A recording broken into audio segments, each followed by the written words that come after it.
I could have crafted it really effortless on them and directly positioned cores around their center, but that was an exacting, time-consuming, and costly way to fix something as simple as an overabundant taint. I decided to give them an option and crafted a pendant comparable to the ones I had given Dale's group so long ago.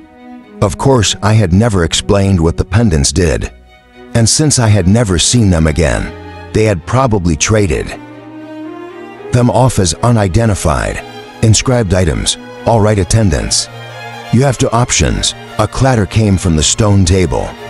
They were all assembled around, and all eyes were drawn to the 2 objects that had appeared there. You can either wear a pendant and gradually purify your centers, foregoing excruciating suffering and a medium hazard of death, or you can swallow a core and get purified. Now, several of the people reached for the pendant right away, but my resounding mental voice halted them. There is a catch at this level of the dungeon. The surrounding substance is very thick, as is the surrounding mana coming from my core. Those of you who take the effortless way out will be stuck on this level for a very long time, as you are thoroughly purified. Over the course of a year, maybe, those of you who take the risk will be able to begin cultivating right away today, even during your free time, and will probably advance very quickly. This will be in your favor as influential. People will have more options in my service. A line was drawn on the table, and I told everyone to choose a side to stand on. One half held a pendant, the other a core. Unsurprisingly, the fanatics went over to stand by the cores right away. The others gradually situated themselves, the vast majority waiting sheepishly by the pendant. There were only 5 willing to take the risk, and I silently snarled at Minya yet again. If you are going to create devoted minions, at least make sure they are high quality, devoted minions. Each of those with weak willpower got a new necklace and were sent off to relax until I could get back to them.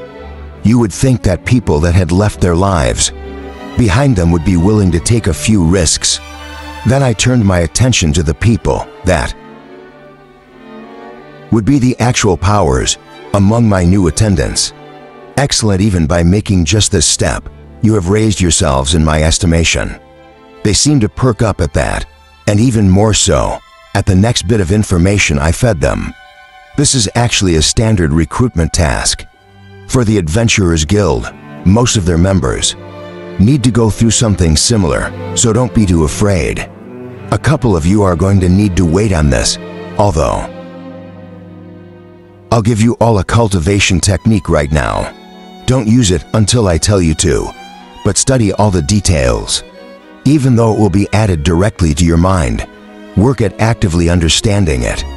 I had 2 of the humans step into a side room, the ones with severe issues that had prevented them from advancing themselves. They laid down, and I put pressure on their minds through my mana until they passed out. They wouldn't want to be awake for this part, and I didn't want to wait until they had taken medicine and fell asleep in a semi-natural manner. The first was effortless. She merely had multi-organ failure. Hardly a problem for me to fix, but probably nearly unbearable for her. Effortless peasy done. The next guy was a little more interesting to work with, but my experience messing with Dale's innards had prepared me well for this moment. This man's affinity channels were stuffed with impurities and entirely blocked. I had no idea how he had survived this long, with no way to absorb essence. He would be burning through his life force at an extra fast rate. At least this explained why a man who appeared to be in his early 60s was actually in his early 20s. Others might have chalked it up to a life of hard living, but his body had advanced far past that natural explanation. I went through the myriad channels in his body, scooping out the impurities and collecting them into a sealable jar. My goblins really like to use this black goo to poison weapons and such. It crafted for nasty wounds that disrupted essence and became easily infected. The rest of this man's body was in shambles. due to having such a weak constitution his whole life. Fixing him up was far more intensive than, say, fixing a few failing organs. I almost didn't bother, but if he was going to be wrangling the others, perhaps going from an old man to a young one, would create an incentive to do well in my service, I worked on him, then took all the impurities off both their bodies, leaving them sparkling clean. That sparkling may be the glitter I dusted them with, but my point stands.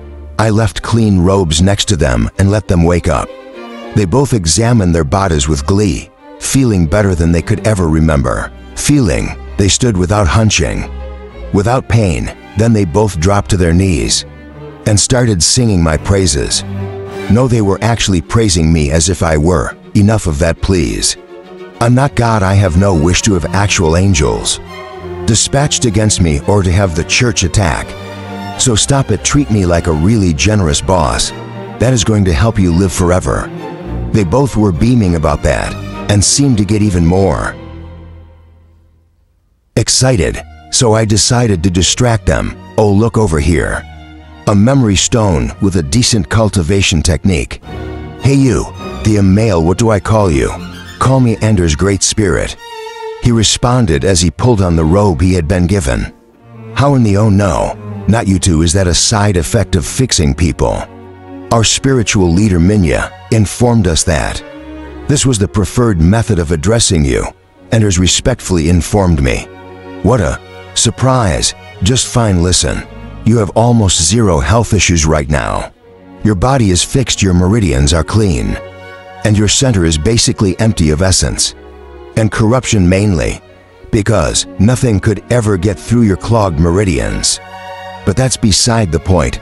I want you to begin using that cultivation technique as soon as possible. Even now, your body is burning through your life force. Since it isn't using substance as a substitute, you are visibly aging. Go, hurry up. Ender seemed to fall into panic because he grabbed the stone and nearly clobbered his head with it in his rush to begin. I chuckled at that and turned to the other. As for you, your center is not clear, but your body is finally at a place where it should survive. The next steps: go join the others. We are about to have a water drinking competition. Oh wait, name please. I caught her just as she was moving toward the exit. She curtsied, which seemed a little out of place without a dress, but it was nice all the same. I am known as Jules' Great Spirit. Lovely, just so you are aware. You two are going to be in charge of the others. Make sure to survive. She bobbed again, and I smiled. This might actually be fun. I glanced around my caverns and tried to think of how to deal with the myriad issues popping up. There was already one manor occupied. Madame Chandra had found the open doorway leading downward before I had remembered to close it, and was now living here without the amenities that I had planned for. She didn't seem to mind and was even unintentionally helping me out by growing plants all over the place as she tried to get a feel for her newfound prowess. This proved another point for me. Mages were wasteful with their mana.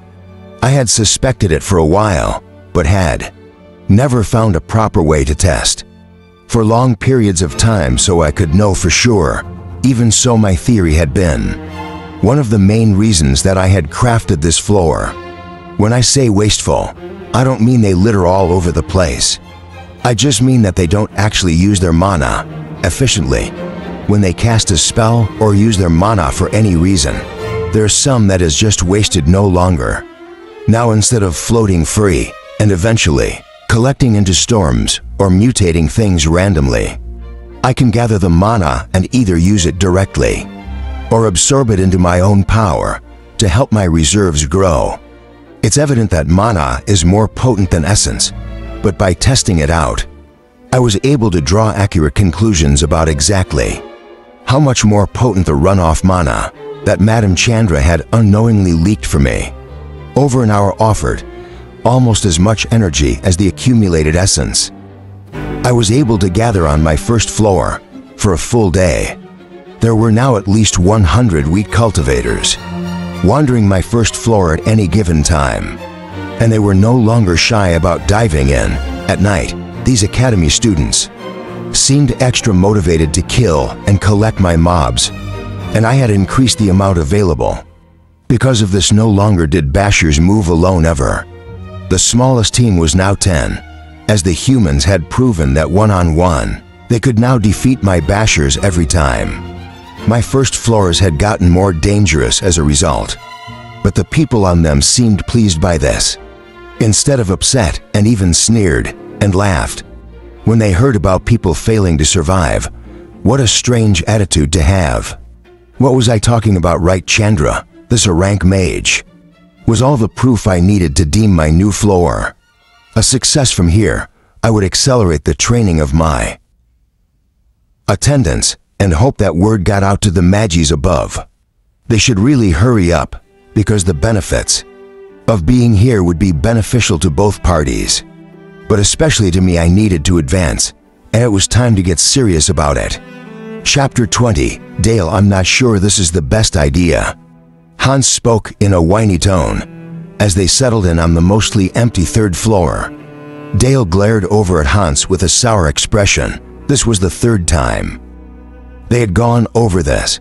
Hans, I'm serious about advancing my cultivation.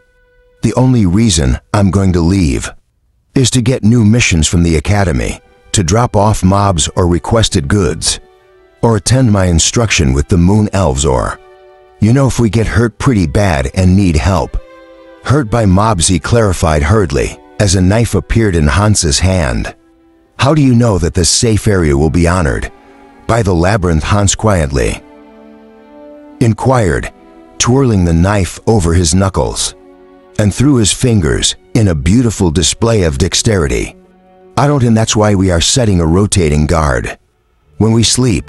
Dale shrugged and fluffed his small travel pillow. It wouldn't help much, but it was better than sleeping directly on the rocky ground, but needing to defeat the boss of the floor, to get a token, finding the safe area kiosk, and the fact that it only lasts a few hours maximum, all point to this being a serious effort on the dungeon's part. I've also noticed an interesting effect in the air. After we inserted the token, Adam was watching. Apparently nothing with his strange golden irises. There isn't any more substance coming within the circle created when we put the token in. In other words, this isn't somewhere that we can sit and cultivate. If it is a safe area, it is only that. This is certainly not a valid cultivating area. Dale seemed crestfallen, his expression exaggerated to the point that the others laughed at him. Tom lightly punched the ex-noble, sending him staggering a few steps. The giant redhead was grinning. Do you really want to cultivate in a safe area? You will end up like a greenhouse cultivator, unable to withstand the slightest breeze of adversity. No, we will grow against all odds. We will persevere where others would fail, like the weeds near the summit of Mount Dale. Dale burst out laughing and slapped the other man on his back. Tom gained a look of panic on his face, which twisted to one of suffering, and he staggered away, rubbing a hand-shaped bruise that was forming. Dale winced and sheepishly grinned. All right, sorry about that, buddy. My strength is I'm just not used to it yet. Great speech, though. Tom nodded and tried to rub the spot on his back. I understand perfectly, though I may ask Adam to look at this. Get some sleep, I'll take the first watch. Sorry, Dale called after Tom, who simply waved it off. Rose was laughing at him, as was Hans, so Dale decided to do as Tom directed and get some sleep. He lay down and drifted off, and a few hours later he was shaken awake by Hans. What's going on? Just wanted to let you know that the safe area is working as it is supposed to. Hans pointed at the edge of the circle that had appeared, where some frightening bashers were staring at them menacingly. Dale hadn't seen these types before and recoiled in shock when he activated his substance sight and was able to see that they were C-ranked. What are those things? His voice crafted them shift anxiously. But the huge blade horned rabbits didn't come any closer. I'm thinking that they are the hopperscutioners that I've heard about. They supposedly gives support to Rael when large parties try to work together against him. Now I'm not sure what they are doing here, but if they stay here, they are going to be dead in half a minute. Hans stated the last part loudly, and the knives spinning in his hands took on a dull edge of heat. The Habasuctioner's ears twitched, and after snorting softly a few times, they turned and bounced away. Did the labyrinth give them new orders, or could they understand you? Rose wondered aloud. As the fluffy tails whisked around the corner, the labyrinth didn't focus on this area. So I'm going to assume that they could understand, if not his words, then at least the threat that he offers. Adam had come over to stand by them and put forth his own interpretation. I'm betting they are down here, because this floor is almost empty. Otherwise, even the boss goblin we had to fight to get this token was a lone mugbear. As Tom sat upright, blinking owlishly in the light from their campfire. As he looked around, was that, "Go back to sleep, Tom. We're all set," Dale gently ordered. Tom nodded once and laid back down. Dale looked at the others and talked a little softer. "Tomorrow we are going into the labyrinth. Do you think everyone is ready? Is there any rush?" Rose poked at him. "Let's cultivate for a few days on this floor." Dale shook his head. "The density of substance increases as we go further down.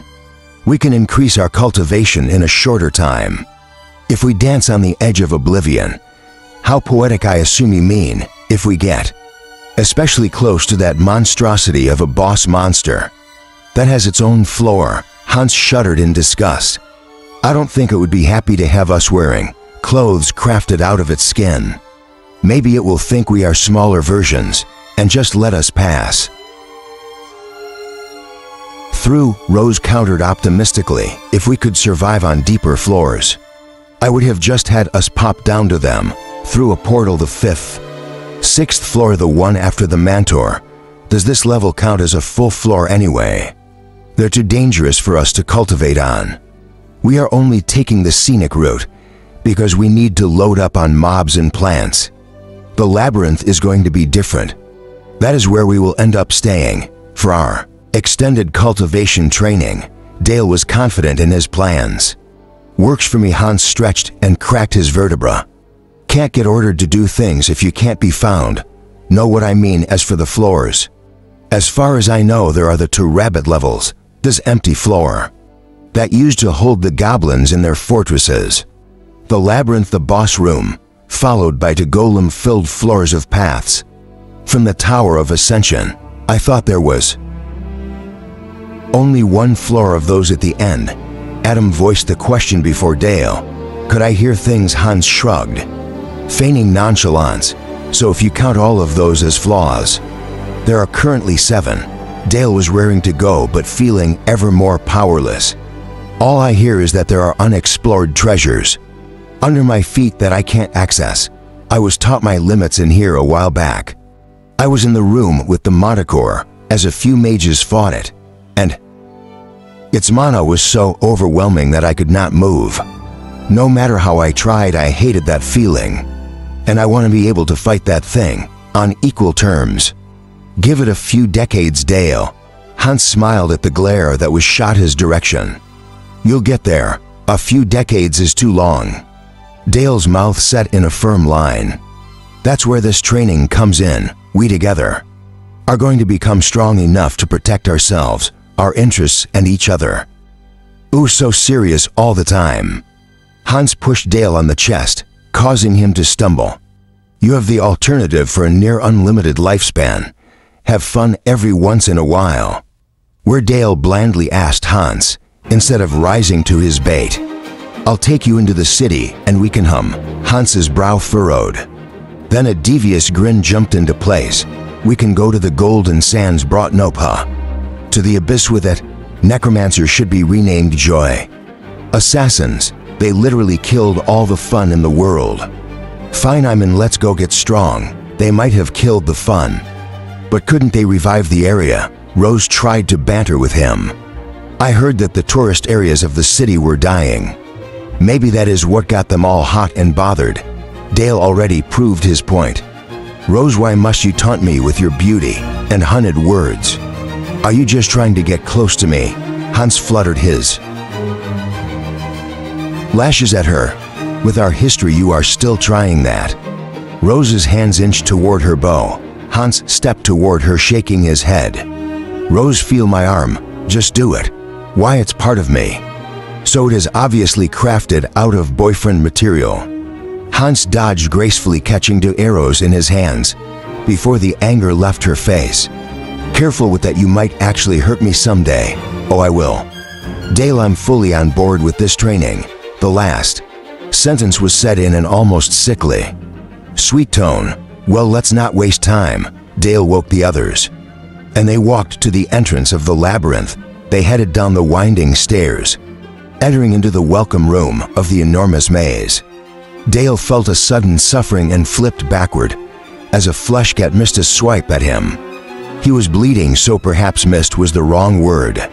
Failing in its attack, the cat ran off before a retaliatory strike could be made. A few weeks of this, and we will be sufficiently battle-hardened. Tom was entirely too cheerful in Dale's opinion. After a bandage was pressed to his fresh wound, they moved deeper into the maze. Chapter 21. I was hovering over the location of the almost mana. Using labyrinth that was on our map, everything was ready for this labyrinth to be destroyed. I just needed to make it happen. Dale, come on. Just go convince some people to hop down there and grab the core. You've been a constant annoyance. Just help me out a little. Dale was fighting Snowball right now and wasn't taking my interruptions very well. Quiet, you over-talkative rock. An arrow whistled through the air, and I nudged Snowball's mind to have him duck. Dale got slapped by a dinner plate-sized paw and tumbled away as Tom stepped in to block the cat from pressing his advantage. Why won't you just cow? I have no political power. Dale wheezed, blood trickling from his lips. Snowball hit with the force of a high C ranker. All I am now is a low-ranked fighter. Well, that's just perfect timing, isn't it? I growled as Tom kicked Snowball in the ribs. That was uncalled for. Snowball hissed a gout of steam at the barbarian, who had to dive out of the way to avoid being parboiled. Why not go bother Minya with this? Dale bellowed as he dove back into the fight. He rolled onto Snowball's back, straddling him and punching the cat in the head repeatedly. Oh, I'm sorry. I didn't realize your opinion was in this recipe, Dale. I watched as Snowball tried to shake him off, failed, and then ran toward a steam vent. You're probably going to want to let go. Not until Dale shrieked as steam blasted onto him.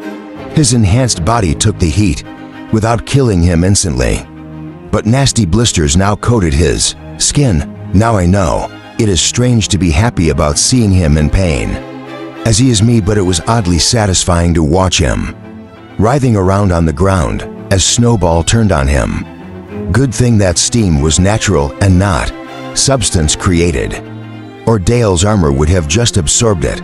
A paw reared back, then dropped again as I warned Snowball about an incoming dagger. The blade stuck into the wall and Hans laughed. I guess it's learning our tricks. That's great, help me, Dale shouted in reply as he rolled to avoid a pounce. He should have gotten some rigid armor he wouldn't have needed to prevent every little thing from striking him. Too bad someone doesn't listen to my advice. Snowball tried to spring forward, but yelled as he was pulled back to the ground. A golden chain, which looked too thin to hold my cat in place, had kept Snowball connected to the ground. Adam was smiling with two white teeth as his eyes shone bright gold. He blinked as Rose slammed the bladed end of her bow into the colossal cat's head, killing my poor kitty. The chain vanished and Adam's facial features returned to a fairly neutral expression. Dale stood up, reached into the new wound, and split Snowball's skull open. He dug around for a moment before popping the core out of the skull and into his hand just before he crushed it. I coughed into his mind to get his attention. What, you annoying puddle-loving rock? Wow, that was totally uncalled for, Dale. Here I am. about to offer you a better way of doing things. And you throw details you shouldn't know in my face. You don't have a face, see, there you go. Being all hurtful for no good reason, fine. I won't tell you how to absorb that core more efficiently. Just go ahead and squeeze. I'll admit I was getting huffy, but he was being unaccountably rude. I didn't invite him to come here and kill all of my mobs. That was on him. He was stressed. I had a soul-sucking S-ranker threatening to abyssal eat me. It was my job to eat people, not the other way around. Dale rolled his eyes and ran a hand through his hair. He winced as he carelessly pressed against a blister. Fine, fine. You're right, puddles are great and bubbles are fun. Good choice. Just hold that core in the rune on your palm, then cultivate if nothing happens. Oh well, but if it works as intended, the rune should let you pull the substance out of the core, so long as you don't leave it alone long enough for it to gain intelligence. I paused as he stared at the core. I think I actually will ask Minya for help. Thanks for the tip.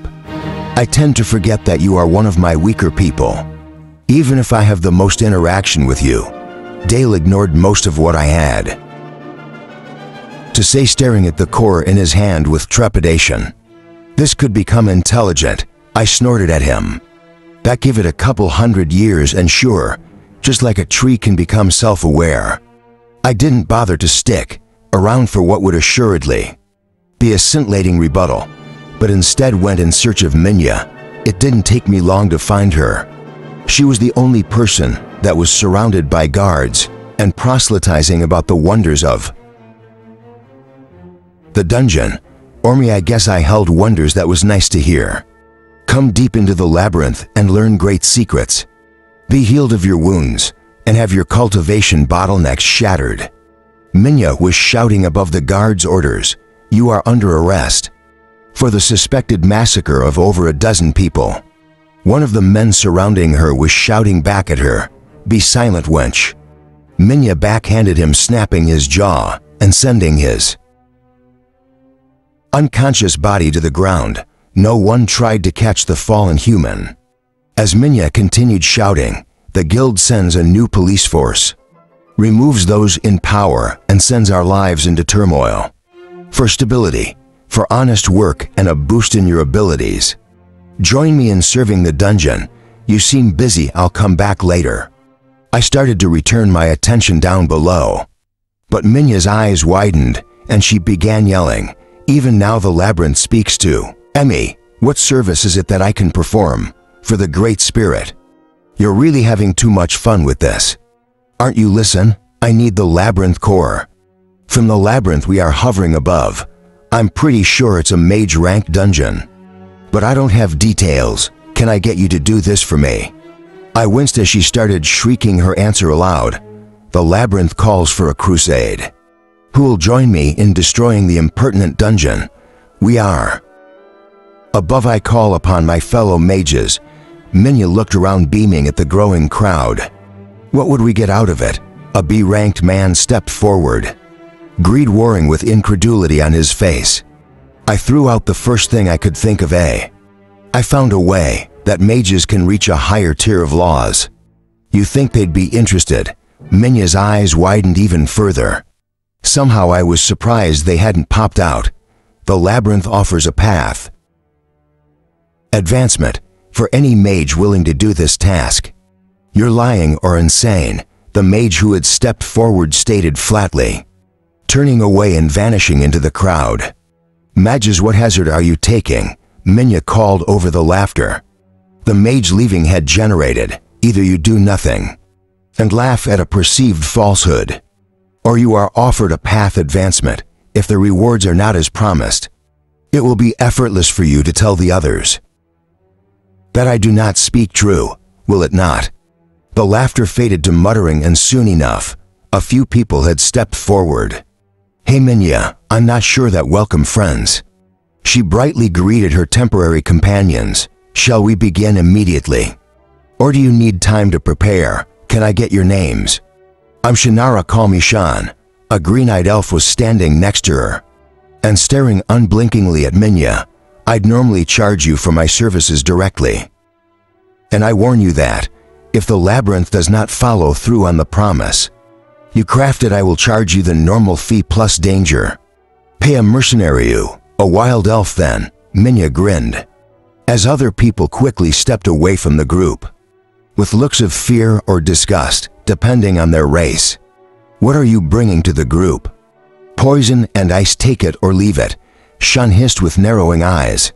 She did not particularly care to have her exile brought up in casual conversation. I've destroyed dungeons before, if that helps. Minya's smile never wavered. Oh, it does. I'll learn the rest of your names as we go. But let's do this. I need the core unbroken, Minya. I called to her as the mages began running toward the edge of the mountain. Don't you worry about it, cow. I saw the smirk on her face just as she jumped off the cliff. I haven't failed you yet. She and her team were outside of my perception, so I could only groan and try to avoid a headache. That shouldn't exist since, yeah. No head. All right, well, if they couldn't succeed, I was going to be in real trouble already. I could see that Barry was getting impatient, if his tapping foot was any indication. Each tap demolished some of the ground around him, so it was an obvious threat to me. I listened in on his muttering for only a moment and shuddered. If we aren't there in time, I don't care what they told me to do. I bet the labyrinth core in here is delicious. The taste of its mana so exquisite, so pure. Barry was literally drooling. Probably the most disgusting thing I had ever seen. At least to me, I saw worse things practically daily. But for some reason, this hit me on a more visceral level than seeing someone get beheaded. I had to put my faith in Minya and hope she pulled through. I couldn't wait here any longer. I had an appointment with the guild, and it appeared that arriving fashionably late was not an option. Chapter 22. Adam toppled to the floor. As the room they were in lurched, he looked at the small room next to his head and winced. That could have been bad. I found another trap here. Everyone, the others, had been able to steady themselves during the sudden movement, and Tom had actually been assisted in his attack against a cat. The cloud cat had been dropping at them, and the sudden shift brought it into Tom's attack range. Just as he swung, gore rained down on them as the remains of the pulverized beast succumbed to gravity. Thank you, Adam. Hans helped the man to his feet, then rounded on Tom. As for you, how many times have I told you that using that hammer is overkill and wasteful? Tom hedged around the issue while storing his hammer back in his bag. I just didn't want our team to be taken advantage of when we were off balance like that bull. Hans was trying to be serious, but failing to hide a snort. You just like seeing your opponent pop like a mage. Punch them at full strength. It is so fun, Tom admitted, looking at Hans out of the corner of his eye. I try to use it rarely, but you're fine. But relying on that weapon will fail. In an extended battle, Hans smacked Tom lightly on the bicep to get him to relax. You'll be drained long before fighting anyone of actual strength, wasting your ability to fight on such weak creatures. Don't make it a habit. They aren't weak to me. Tom's mutter went uncommented upon. Dale had already sat down and was cultivating, unlike when he focused on pulling in essence from the air around him. There was currently little disturbance in the surrounding power. He was staring at the core in his hand as if it held all the secrets he had ever wanted, and was doing his best to pull power directly from it. The light in the core flickered, and Dale smiled maliciously as he caught the substance it contained and began to sap it. That is disturbing to watch for some reason. Rose shuddered as she sat next to him and joined him in cultivating. It's almost as if you were eating raw meat from a creature you killed. Dale gradually shook his head, trying not to lose focus. There is so much more essence in these than I had been getting. I was taking a fifth at best. Now I'm sure I'm still losing some, but perfect conversation is probably outside my capabilities still. Snowball had more substance stored in just his core than I do in my entire body currently. Dale focused on his cultivation technique, rotating his current overabundance of substance through his body to grind away at the barriers to advancement until he was able to pour enough power into his aura. To step into the C ranks, he needed to continue weaving substance through and around himself. It was not quite as effortless as it sounded. First, he needed to bring external substance into himself and refine it in his core. He couldn't just use surrounding substance directly, unfortunately.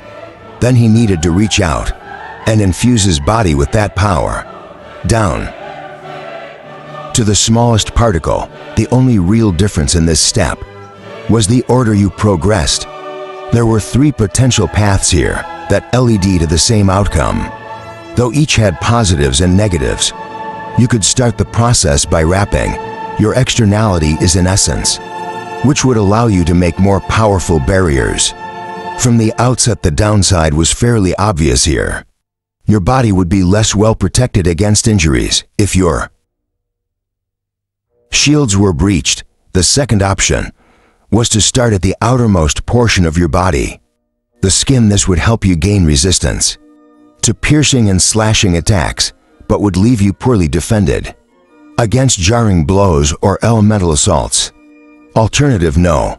3 was to start on the interior of the body and work your way outward. This would help protect your inner organs and increase your recovery rate. Of course, by the time your aura was complete, all of the combined benefits would be in place. Dale had every substance type available, and so had chosen to work on his external shielding first. There was just too much benefit to be gained to ignore this path, since his armor protected him from most slashing attacks, intentionally ignoring the flesh cat, and he would eventually get the benefits of protected internal shielding. Simply crafted sense for him. Creating the external aura was a trial in patience and eerily comparable to the actions needed for crocheting, if on a much smaller scale. Weaving a tight aura was essential to creating shields that would hold up to various attacks.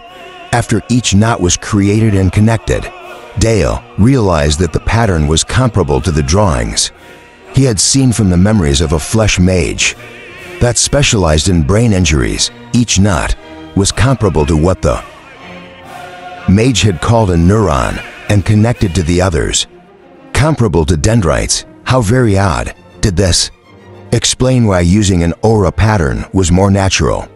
As you used it more often, were you able to get your aura to learn as you used it?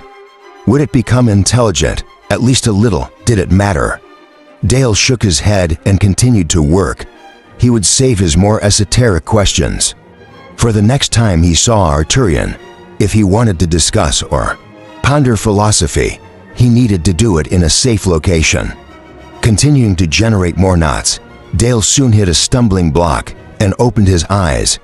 The core in his hand was inert, empty, useless. He wasn't upset, just a bit tired. Dale had crafted a couple hundred new connections to his external aura. He needed a few 100,000 before he was ready to step into the B ranks. But he was happy to see that he had crafted progress. With good cheer, he informed the others, "I just crafted it into D rank 5. That seems slow." Hans offhandedly crushed his good cheer. "I've seen the amount of substance you're taking in. You should be at least at D8 by now." Strange. Dale was a little put out by this comment. "Hans, it isn't just about essence. Come on, you know, I need to build my aura." "You're building your aura in the D ranks." Hans's jaw dropped. "I thought you had just been storing power." "Maybe been taught a few techniques. Are you actually infusing?" "Let me look at you." Dale was pulled close, and heat blazed in Hans's eyes as he looked Dale over. "Would you look at that? You are actually building your aura. I've never seen a deranger with such a dense external aura before." "You must be working on that then. Interesting choice. I'm shocked that you have such fine substance control." "Hans, I was told that this was the path to getting into the C ranks." Dale trailed off, as the assassin had a grin play around his lips. "Are you messing with me? Actually, no. I'm not." Hans gestured around the room. "Adam, Tom, how do you get into the C ranks?" Tom answered first, speaking as though he was reading from a textbook. "You store substance in your body, an aura. Once you reach a critical mass of stored power, once you have expanded your aura to its maximum, you will step into the C ranks from there.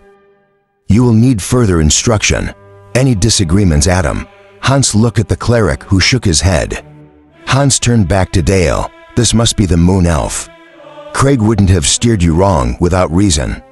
"Well, not wrong. Steered you different, I'm sure. There's a reason for the way they are making you do this. But it is not the standard way of making things happen. The D ranks are all about the raw power necessary to achieve them." Dale decided right there that he needed to have a talk with his instructors when he left this place.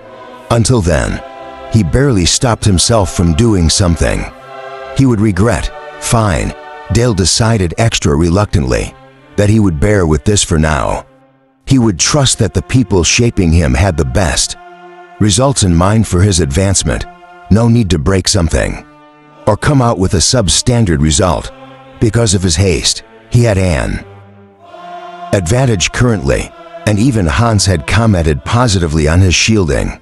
Time to get back to killing. Chapter 23. Tom looked around the corner, whipping his head back, as a whirlwind of gold-tinged flame filled the hallway and melted the stone to slag. "I truly dislike assimilators. They seem to be disproportionately powerful." To the other creatures in here, a detail sprang to Dale's mind.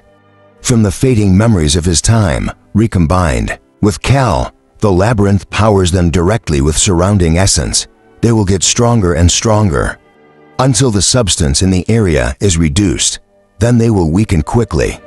That will make it useless to cultivate in this area, though, so we should kill them quickly. "Thanks, Dale. That's extra helpful." Rose stood and drew an arrow.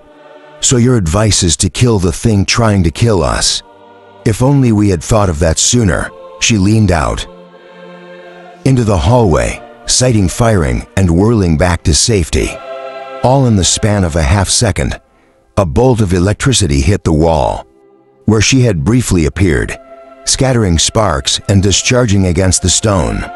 Tom coughed from the smoke rising off the molten rock and looked at her. "Did you get it?" "No." She rolled her wrists and got two arrows ready, this time for sure. She moved down the corridor to get a running start, then jumped across the cooling floor and fired while in the air. She planted her feet on the opposite wall, smoke rising from her leather shoes as she pushed off, and jumped back to the group, firing as she did so. Dale watched her with a touch of hero worship. He had never thought to attack like that. Perhaps he needed to start using more. How to describe it? Aerial, encompassing. Attacks include movement along all three dimensions, instead of only remaining on the flat ground. Bounce off the walls to attack from odd angles.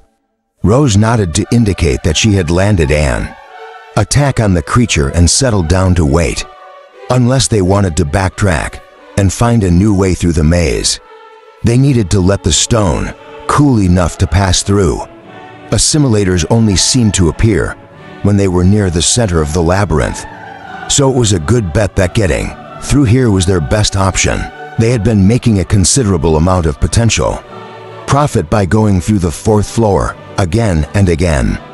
Not only were cores in abundance on this level, but they had pouches stuffed with tokens, creatures and herbs.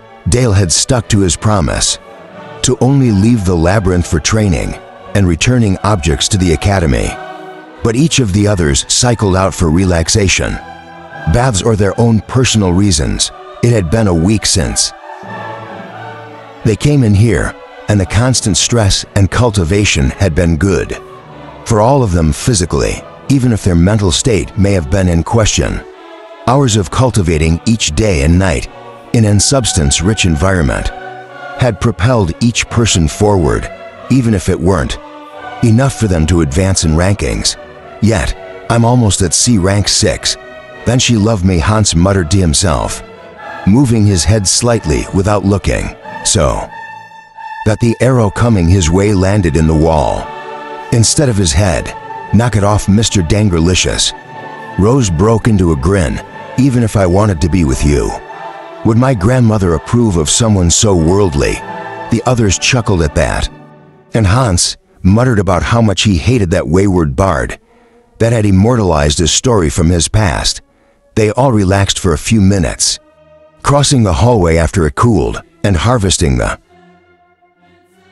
simulator. The ends of its tentacles had been determined to be a useful component for creating weapons that let you spray elemental assaults at enemies without messing with your aura.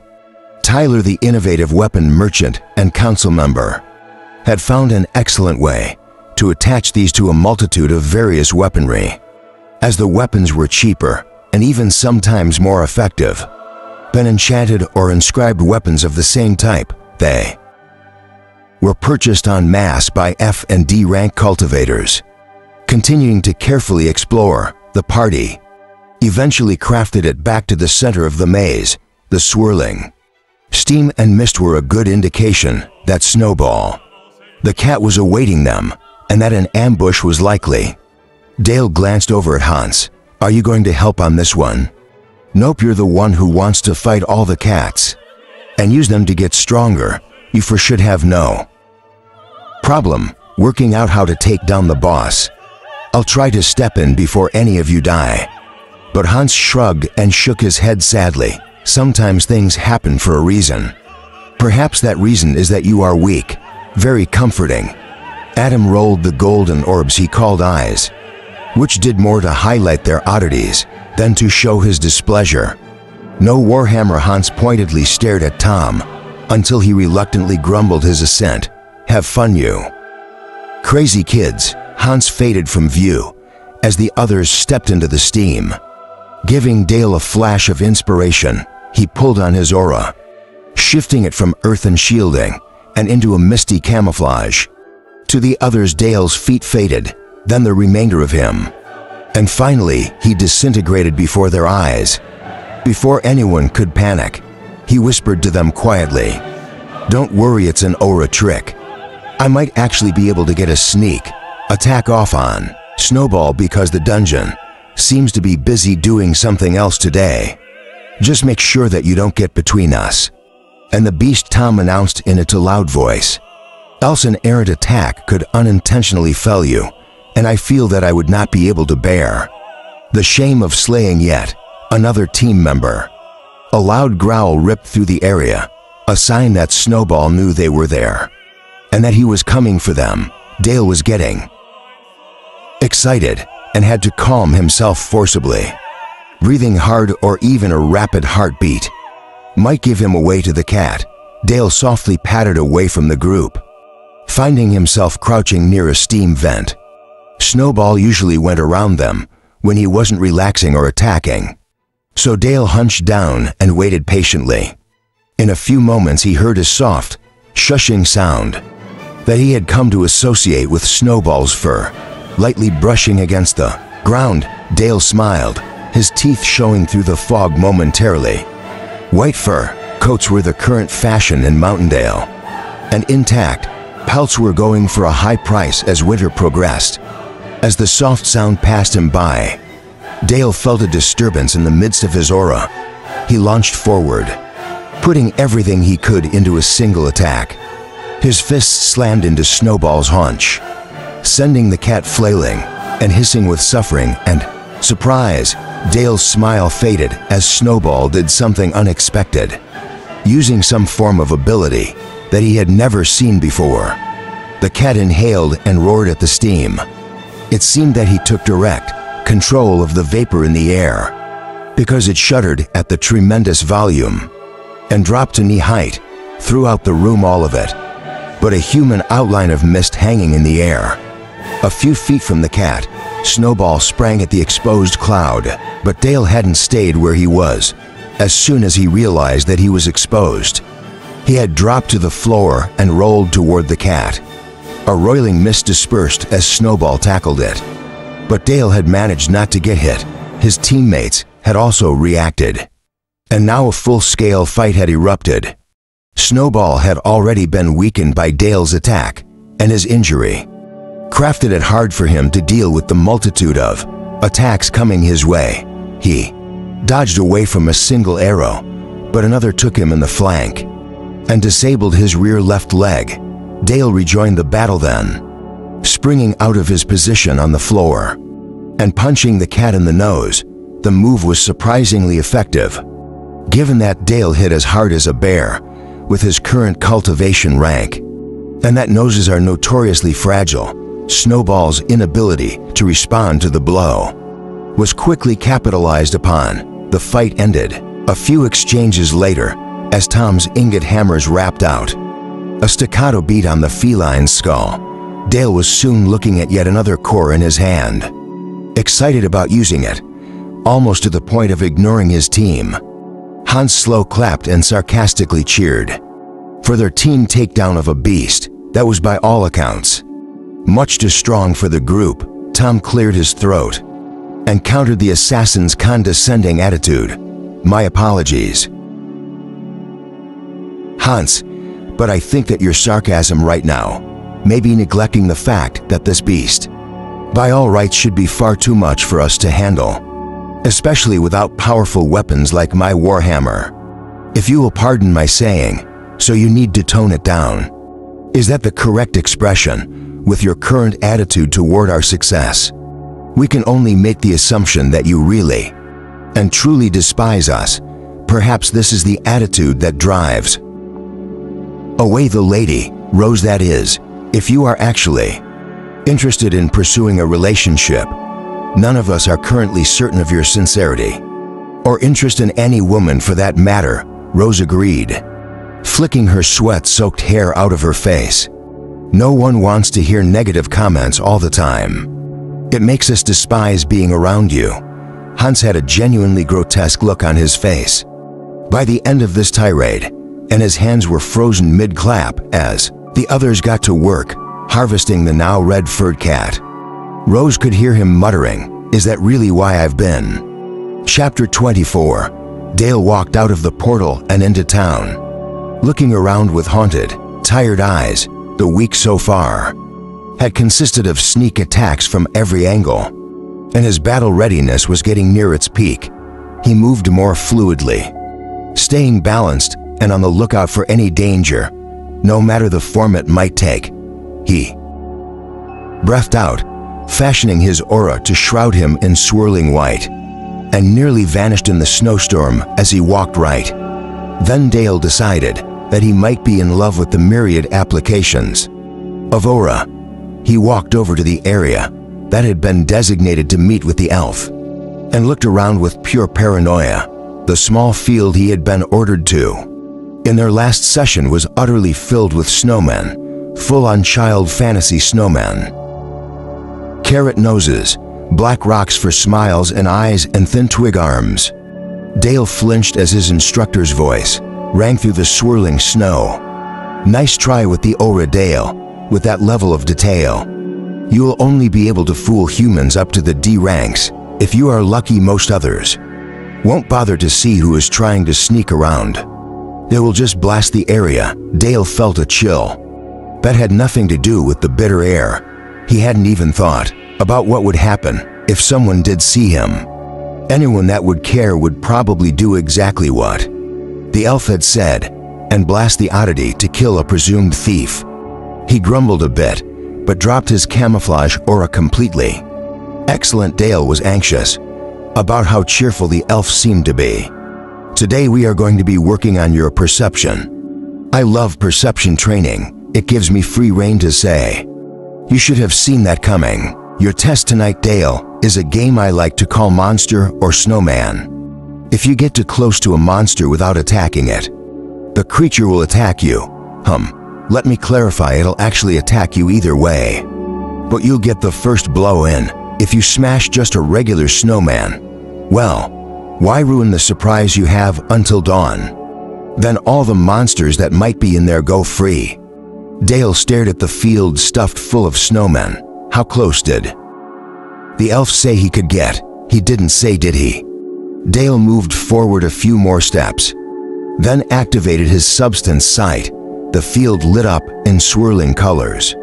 But it all looked like snow. Just snow. There were no distinguishing auras, nor were there any differences in the snowmen that he could see. He was just going to need to get closer and see what happened, stepping next to one of the snowmen. Dale stared at it, waiting for any sign of movement, any change in the immobile effigy. When nothing jumped at him, Dale gradually got closer to a second snowman. He kept an eye on the first, just in case there was a creature in there, waiting to ambush him. Dale got to the third, fourth. Soon he was surrounded on all sides by smiling snowmen. Were there no monsters? Was it all a trick to get him to attack something when he shouldn't? The elf hadn't been overly fond of moral lessons so far. Did that snowman just move? Dale stared at it, waiting for any sign at all that it had actually moved. There it had moved, or the falling snow was messing with his eyes. Either was possible. Dale decided that it was time to take a chance. He was pretty sure this one had moved, and he was going to run out of time if he did nothing. Nonchalantly, acting as if he were approaching a different snowman, Dale whipped to the side and smashed his target with as much force as he could muster. The middle section of the snowman scattered into snow, and the top chunk fell to the ground.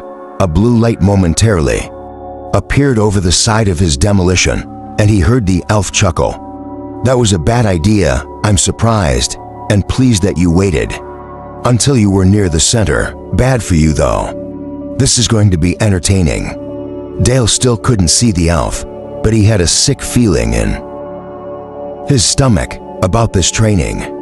He staggered forward as a chunk of ice slammed into his back, then whirled around to see who had thrown it. Nothing appeared in his vision. No enemies, no monsters. Another chunk of snow-covered ice flew into his face, like an obese homing pigeon. Still, he couldn't see where it had come from. The only things visible were the snowmen, who had all turned to face him. Their smiles had also turned into frowns, which freaked him out more than he had a valid reason for. He heard a slight sound and dodged to the side. A chunk of ice sailed past him, slamming into another snowman and destroying its head. Another elven chuckle. Oh ho ho, this is going to be fun. Dale had to hold back a biting comment toward his teacher if he yelled at the elf to teach him directly. The elf would specifically. He would teach Dale respect and beat him severely. It had already happened twice, and Dale was very interested in keeping that number as low as possible. Also, he had other things on his mind now. He was hearing the sound of something cutting through the air again, so he lashed out and shattered an ice ball with his right fist. As he felt the ice give way, another missile struck him, catching him right in the ear and making him yelp like a kicked dog. As he recovered, he expanded his aura away from him in a diffuse cloud, one of the first things he had ever been taught to do. As two more ice balls flew at him, they entered his aura with the same feeling as someone pulling on his hair. Dale was able to get out of the way of the ice, but winced as they once again impacted snowmen. He was fairly sure he knew what was going on, as more snowmen were broken and shouldn't have been. The remaining ones would conjure balls of ice, equivalent to the amount destroyed of the two snowmen that had taken a blow. One puffed into powder and released a blue glow, while the other exploded with a sibilant hiss, expelling a dozen snakes that began slithering through the snow. To him, it looked like there were monsters in some of them. After all, Dale was having a hard time keeping up with the current threats as the snakes had spread out and were gliding toward him while he was forced to defend against 3 balls of ice every second. He slipped to the side as a snake lunged at him, punching out and smashing its head. What in the what did you just do? What was that? What's a snake? Dale almost got bitten while wincing, as he realized that he had just given the dungeon a new type of monster. one that was particularly scary to a majority of humans. Why is there snow again? I thought I ate all the snow. What in the abyss is going on? Busy. Dale managed to get out as he slew the remainder of the snakes, taking the impact of an ice ball without bothering to dodge. What is this, a human-crafted dungeon? There was silence in Dale's head for a moment. It's pretty sloppy. You can see where the monsters are hiding. If this was supposed to be an ambush, it was poorly done. How do you find the ones with monsters in them? Dale quickly demanded, thinking that the labyrinth seemed to be in a good mood tonight. Well, I mean, I can't see them, but it is effortless to tell there is something there. When I can't see it, you know, I really don't. Dale finished off the last snake. Luckily, the cold had been affecting it pretty heavily, and it was moving rather slowly. 2 more snowmen had been hit, so 5 ice balls were flying at him from various angles. Every second or so. It's pretty logical, Dale. Even you can feel with your aura, too. Sense something's rank right. Well, if you can't see anything, then someone or something is blocking you. Sweep your aura at something. If it rebounds, yeah, you know you can't scan it, then it is alive. Cal's words resonated deeply with Dale, and he shifted his mindset on the spot. Sometimes what you thought you needed to look for was what led you in the wrong direction. His aura was already extended, so he hurried through the field, testing each snowman. If it felt blank and not like snow, he blasted it. He was running out of time, and not from dwindling night. Dale had already been shivering at the start of this exercise, but every 5th snowman that was broken, without a monster inside, added a ball of water that coated him in freezing cold liquid. If it hit him, he wanted nothing more than to shift his aura to a fiery shield and bring it close to his skin, but that would make it impossible for him to determine if there were monsters nearby. You missed one, the elf called with delight. This threw Dale off, as the elf had been silent for over a half hour. A set of snowmen fell over as a creature pulled itself out of the ground, bellowing a guttural honk at the lone fighter. Dale froze in place, shocked at the sight of a giant gray and white goose charging at him. While flapping its wings, it didn't sound like a bird. It sounded like pure evil. He buried the murder hunker under the snowman. Clever, hearing the dungeon giving out compliments about trap making, crafted Dale nervous. It was going to be getting ideas from this. Dale ran at the goose, needing to stop it. The creature was larger than he was, and it kept smashing aside snowmen. The air around Dale was now so thick with chunks of ice that he was sprinting and zigzagging just to avoid being pelted to death. In fact, Dale dove at the goose as it tried to peck him. Beak him? No, peck was the right word. The cobra chicken honked in pain as it was clobbered by an ice storm, and Dale grabbed its legs and clamped down to make sure it couldn't escape or expose him. He only felt a little bad as the ice beat it to demise for him, especially with the noises it was making. But as soon as it went limp, the ice attacks abated. Pushing the goose off of him, Dale stood up and came face to face with his instructor. Excellent progress tonight, Dale. You are truly one of those students that can't be taught. In a classroom environment, you need to feel and understand why we ask you to do the things we do. You should go rest up, and as for those nasty bruises, maybe put some ice on them. The elf turned away while chortling and vanished amongst the wreckage of a great snow war. Dale stared after him with hollow eyes. I'd like to try a classroom. How do you know this is the best method? Hey Dale, the labyrinth paused as Dale surveyed the field once again. Are you gonna eat that? When there was no response, the snowman vanished, as did the snakes and goose. Dale shook his head, remembering how when he had been walking over here, he had thought he was ready for anything. Who was prepared for snake-stuffed snowmen? Is anyone ever really ready for an angry goose? Chapter 25. After eating all the new creatures and snow, I looked around Mountain Dale and saw that the precipitation was not just in the training area. We had been in an almost tropical location recently, so I had forgotten to continuously absorb what was landing on me. I fixed that and looked around for Danny. She had been mysteriously absent for a few days. Training Grace, every time I tried to see what was going on, she would tell me that it was none of my business, or that I didn't need to know. Today it was no different. I poked my mind into the room they were in and looked around in shock. The stone boundaries of the room, the walls, floor, and ceiling were twisted, malformed, and charred in places. I looked over to see Danny bobbing in place, praising Grace. "Good job, sweetheart. Try once more. See if you can get that stone to shape into a spike this time. What is happening in here?" As soon as my voice was heard, Grace turned a happy pink and started flying around in circles. Danny, though, she turned red. "Get out, this is important training for Dungeon Wisp. Are you a Labyrinth Wisp? Do you want us to send Grace off unprepared when she finds a good labyrinth to bond to?" I recoiled from those words. That shouldn't ever be a problem. She doesn't need to find anyone else for a few hundred years, right, sweetie? Grace zipped around, not quite understanding what was going on. I whispered the next part. "I'll shatter any labyrinth who tries talking to you. You will not, and you will get out." She did something and my vision of the room disappeared. "Hey, that's my mana," I shouted down the hallway. A muffled reply drifted back to me. "Our mana, what's yours is mine." Razum Phrasum, I grumbled nonsensical words and looked around for something to break.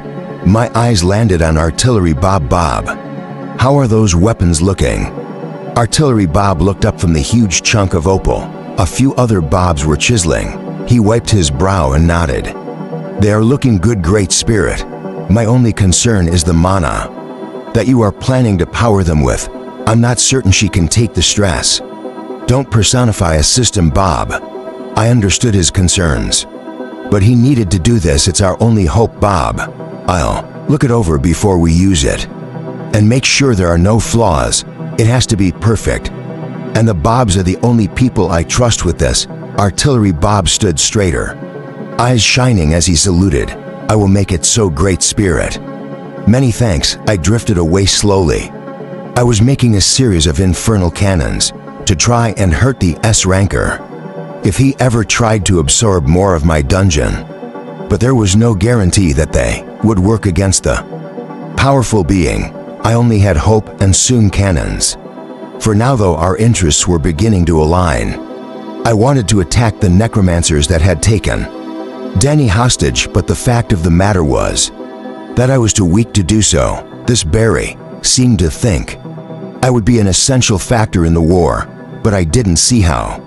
"Oh, I think I do understand. It is because I can fly. They can use me as a mobile teleportation pad. They could be fighting on the Eastern Front, then 5 minutes later have their entire force anywhere that they wanted. I was a huge miraculous wagon. They were going to use me as a troop transport, but at the same time I had trouble believing that. I thoroughly doubted that they would be hanging around on me. I would either be their grand entrance or their desperate escape plan. Oh, I didn't like that thought at all. Would they run away and leave me as a treasure to be collected? Was I going to be the spoils of war? The reason these thoughts were on my mind, that one was pretty simple. We were approaching the main guild encampment. I couldn't see it directly, but I had navigation Bob for that. I needed to adjust my foresight runes and make a projection for myself from this point forward. We were going to be having an active role in the Second Great Necromantic War. According to Bob, even now, there were several people flying toward us, leaving vapor trails in the sky. As they broke the sound barrier, "Please be guild members, please be guild members." They touched down on me, remarking with good cheer on the density of substance on my surface. I wanted to thank them and brag a bit, but my good cheer at their appearance vanished as Barry stepped out of a building and began moving toward them imperiously. As I glared at him, he looked around. and grinned. Oh dear, I seem to have gained the dungeon's animosity. Whatever shall I do? Let's see to a ranked mages and an S ranker. Hopefully, this one isn't a cesspit of a person like Barry is. He seemed to be the person who was going to do the talking, and as soon as the first oily words were out of his mouth, I cringed away. Ah, Barry, so good to see you, truly a pleasure as always. Huh, was this guy bound to the law of but kissing? He continued speaking, and I tried not to judge him by his opening lines. At least he seemed to be getting serious. Our outpost is set up, and we are waiting on shield wardens and the church to get their troops here. Until that point, I am temporarily in charge of our forces. Oh, you are in charge. Opportunistic Lord Hendrik. Barry sneered at the opposing S-ranker who paled. At hearing his hated nickname, I have the highest standing in the guild. I have the highest cultivation, and you want to be in charge, you. Hendrik sneered right back at Barry. You think they would trust you more? Battalion devouring Bartholomew. At least the troops know that I am trying to help them, and I won't eat the people pledged to me for a slight boost in my own power. You dare repeat that name to my face? Barry clenched his fists, the ground around him shuddering and cracking as his emotions ran wild. They were already dead, they just didn't know it. The corrupting mist had lain over them all night. They would have dissolved. Painfully and horrifically as the sun rose, I crafted it quick. There are hardly any who know the truth of this matter, and spreading these falsehoods as grounds for me to destroy you. You crafted it quick, Hendrik scoffed. What of their souls? They were delicious. Barry's smile and shift in attitude were obviously not the reactions Hendrik had been expecting, and the bloodlust washing over the area caused the A-ranked mages to fall back. You will cede control of this outpost to me, or I will take it.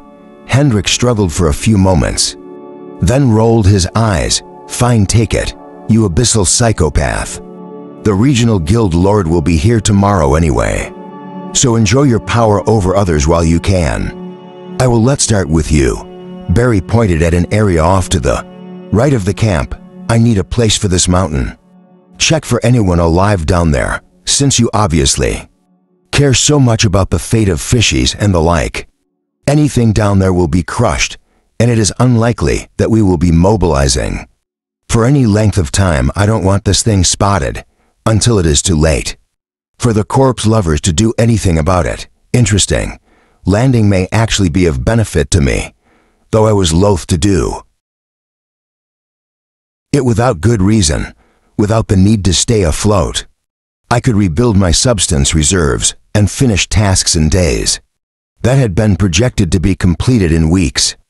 I informed Navigation Bob of our destination, and he altered our path slightly so that we would land gently on the specified area.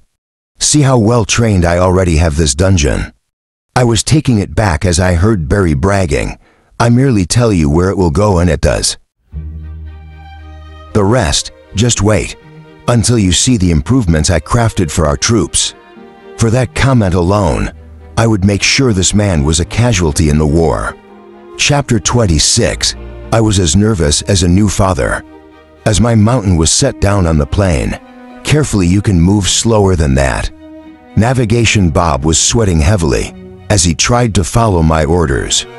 I felt a little bad, but at the same time, it would take a tremendous amount of effort to reattach a part of Mountain Dale that was not directly a part of the dungeon, such as the lake at the base.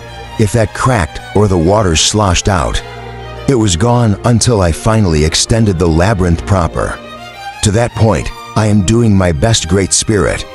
This is our first attempt at setting the labyrinth down, and not just getting close, so please bear with me. I am well aware, Bob, I have it well handled. I think Bob cautiously interrupted me. Why don't you go check on other things and leave this to the people who can see where they are going? That's cold, Bob. Fair but cold, I actually laughed, though most of the Bobs were too respectful to give me back talk. Fine, I'll get ready to divert the substance into other projects.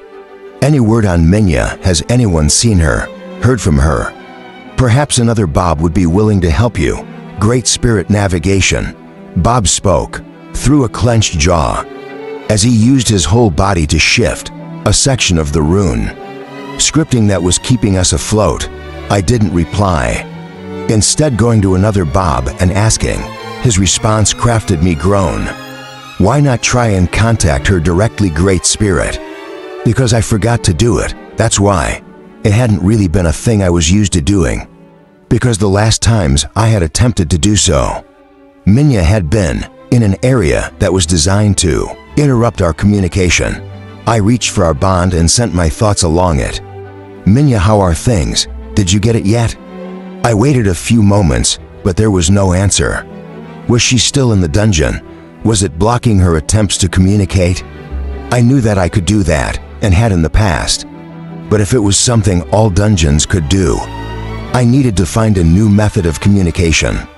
Actually, no, this should be the last labyrinth we need to destroy. For a long time I glanced at the map of ley lines and found that the expanding lines had almost finished, circling the entire globe. It had taken some convincing for me to believe that the world was a sphere, but the Bobs assured me that they could look out and see the world curving. I was still confused about how things stayed on the surface, on the other side of the planet. But I saw strange things all the time. I felt a shudder, then a thump, and then the entire mountain vibrated. As it came to a stop, people and creatures stumbled as our momentum abruptly shifted. But I was pretty pleased with the final result. We had decided that hovering and gently lowering was a bad idea, as the mountain's momentum would need to go somewhere and might rebound on us, even if we were moving very slowly. We had come down at a slight angle and let the ground get scraped up instead. As far as I could tell, it had been a success. Navigation Bob did good work. I created a cookie for him and shifted all the power I had been using for flight back into myself. I was lifted out of my puddle, which splattered everywhere as the substance accumulated so rapidly that it overflowed onto the floor as liquid essence. Luckily, I was just heavy enough to remain in my area. It would have been embarrassing to need to find a way back in. I hadn't moved my cord directly for a long time. Converting the accumulating substance into what I needed was easier than ever with such an overabundance. I returned the liquid power to its gaseous form and sent it through a pipeline that connected directly to the third floor. It was time to get my goblins back. Luckily, there were very few people in the dungeon. Most had gone to watch the mountain Dale settle onto the ground. If a cultivator had been on the third floor right now, it would have been a dream come true in terms of effortless cultivation. At least until I sent Snowball and the Hopsecutioners after them. If I ever start a band, that would be the name of it. I twisted the essence, and comparable to the first time I had created this floor, the ground began to sprout stone. I remade the fortifications, the pathways, the plants, and even the goblin hot spring baths. I then went to each spawning area and poured enough substance into them to make a dozen goblins at every fortification. Still, I wasn't even using enough essence to keep up with the flow of power coming into my area. I now had a moat of liquid essence around the small hill that contained my core, and the only reason it wasn't going further was the rune scripts. The liquid would get to the edge and stop flowing higher as more flooded the area. If I didn't find a use for this essence, I would soon have a pillar of liquid that reached the ceiling. Actually, that might be fun to see. I considered letting the substance build up, but I decided that I may as well use it while I could. After informing Mind Bob about all the Bada's awaiting memories, he hurried to the floor with a happy smile. I guess being around only yourself all day could be a little annoying. For other people, being around myself was a delight. For anyone who had the chance. Substance began to build higher, and I started to get nervous. Should I just work on absorbing it all? Convert it to influence and expand my control of the area? Feed it into the gigantic ritual that I was using to create the ley lines, thereby forming a feedback loop that would net me even more essence? That one, yeah. I like that last one. I opened a channel for the liquid and controlled its movement. I liberally poured power into the cores, powering the ritual, filling them to capacity. Then I empowered the run script directly and connected the channel of substance to them. The liquid substance could be used directly, and the cores would add power again. After I removed the alternate power source, that should do it. My attention returned to my core, and I frowned. That hardly dented the substance accumulation. Celestial feces. It took a ton of substance to fly. I knew it was a lot, but this was wow. I crafted a pillar from ground level to almost be even with the hole I resided in under the silverwood tree. Where else could I store this? I checked my reservoir through the small emergency portal that I kept, but even that was now full. Maybe I should make big tanks or barrels of essence or something, put it in flasks, and see how many people drink it and explode. That could be fun. Hey Dale, want a training aid? I winced as he looked up from his lotus position. His face was bruised so badly that I wouldn't have recognized him if I were an inferior being who relied on something as unreliable as eyesight. Is that all? From when you were being pelted by ice and goose? Yes, he lisped, nodding very gently. Wait, is that yes? I want the aid, or yes, the ice? Yes, the aid. Yes, the gooth. He closed his eyes again, although through the swelling, you could barely see that they were open in the first place. So why haven't you been to a healer to get fixed up? I kept my tone conversational as I created a large flask in front of him, directing pure vapor substance into it and converting it back to liquid form. The vial, more like a jug, filled quickly. Dale's eyes were what I assumed was his approximation of wide open at the generosity I was showing against the Ruth. Instead of drinking the now full vial as I had expected, Dale covered the opening with his palm and began pulling it in through his meridians. Dang, he was smarter than I thought he was. I guess he did keep some of my characteristics.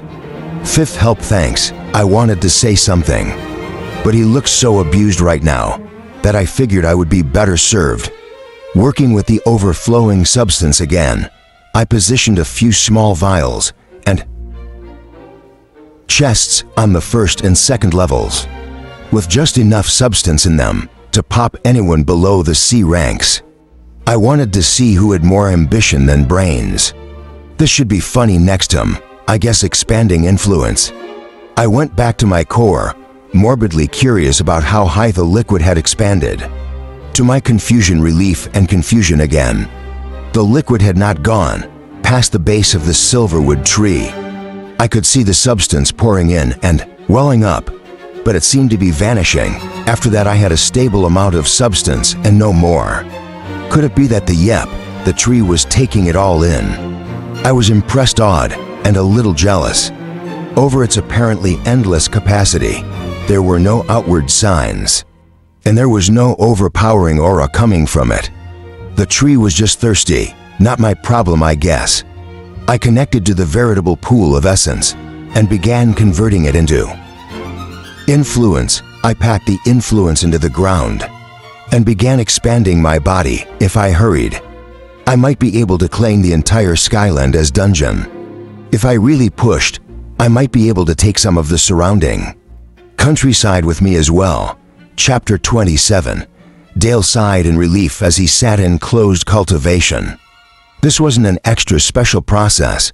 It merely meant that he was in a locked room that held high substance concentrations. The point of this setup was intended to be used to avoid interruptions while seeking enlightenment, but it was frequently used as a way to avoid people and decompress from stress. In Dale's case, he was using it for both reasons.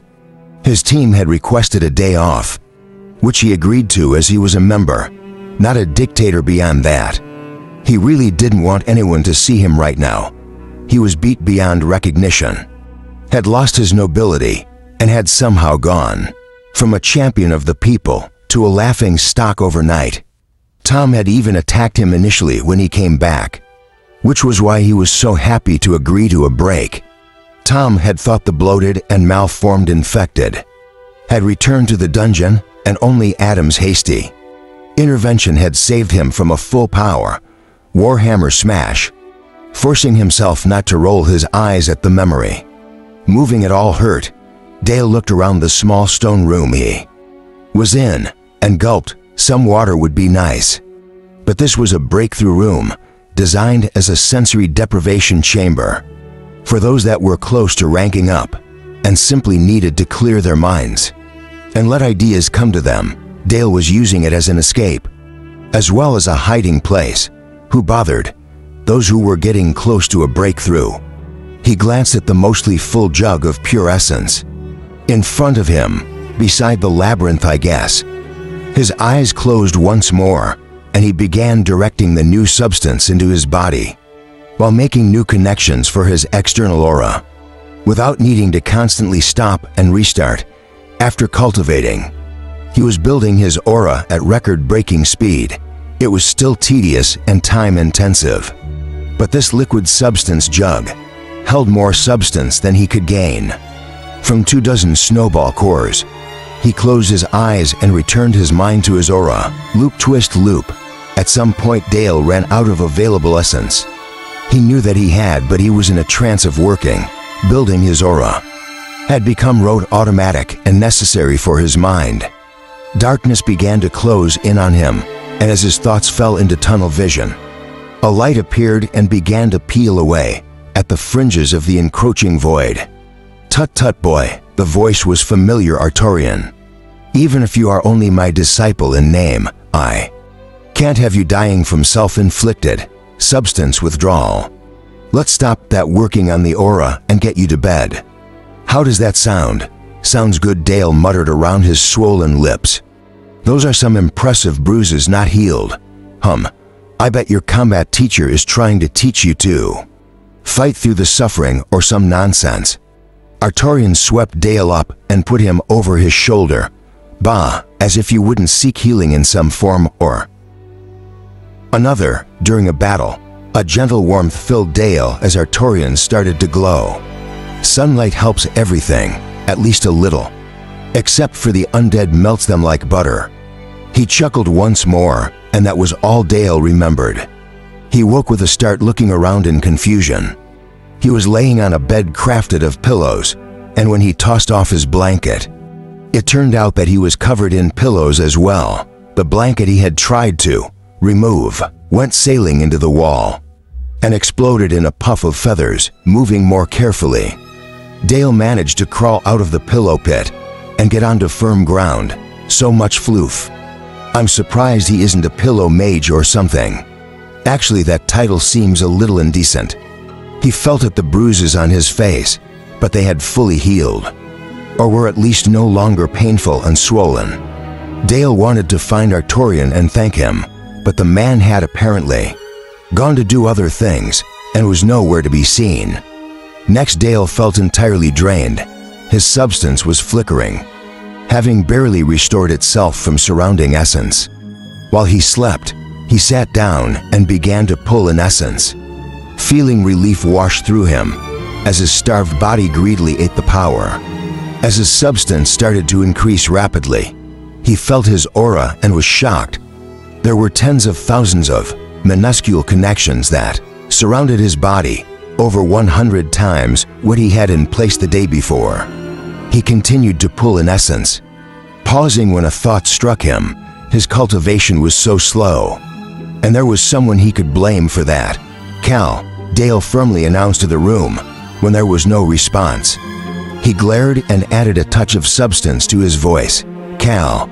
There was a tiny fluctuation in the surrounding essence, and Dale instantly looked toward it. Whoa, that was creepy. Taking after your friend Adam. Now what are you talking about? Dale's tired voice echoed in the room. How you looked at my point of view. It's not a normal thing. Even S-rankers can usually only feel my presence, not the exact location. The labyrinth spoke with uncertainty, making Dale wonder what else was going on. The normal sarcasm and bad jokes were missing anyway. "What do you want?" Dale took a deep breath. "Look, Cal, I need something from you." "What a shock, I'm serious, Cal. My growth is being impacted because of this." Dale's mouth set in a firm line, and he stared unblinkingly at the wall. "A while back I had gotten a cultivation technique from the Dark Elves and you ate it. I need it. All I have is the standard guild technique, and it isn't really designed for someone like me. I've been overpowering it with all my affinities, but it isn't enough anymore." Dale waited for a long minute, not speaking, moving, and barely even breathing. He wouldn't be the first to talk if he did. He was sure the labyrinth would turn this into a joke and run off when the next words entered his mind. Dale's heart leapt into his throat. "I suppose I can do that." There was a long pause. "This is it though, Dale. The armor, the special treatment, safe zones, and now a really good cultivation technique. Do you agree that we are equal in services? If you get this, you did a good thing when you got Danny back for me." "But this is it, right?" Dale hesitated. Did he really want this to be the final favor he would ask for? Should he know he needed this? "I agree, Cal." "Then here you go." The air in front of Dale thickened, and substance began to swirl in front of him. There was a throb of power, and a solid item appeared in midair. Dale caught the gem in his hands before it could hit the ground. He flinched as the voice inside his head suddenly shouted, "A new hand touches the beacon." "What the abyss, Cal?" "I nearly pissed myself," Dale yelped, an instant headache forming from the mental strain. "Just thought it'd be fun to see you flinch." Rolling his eyes and remembering the last time he had held a memory stone with this information, Dale pressed it against his forehead. Immediately information flowed into him, settling in place and becoming his own memories. His personal experience. He saw the elf who had spent over a decade to form the initial stages of this technique, and was startled to find that Cal had added in his own changes. Those changes increased the technique's ability to absorb essence by almost 20%, and Dale looked up with shining eyes. "Thank you, Cal." Dale's voice was thick with emotion. "Please don't mention it ever." There was a pause. "Really, withholding from you is kind of like damaging myself over time, isn't it? I have an excess of goodwill right now, but it won't last for long. Go fix yourself."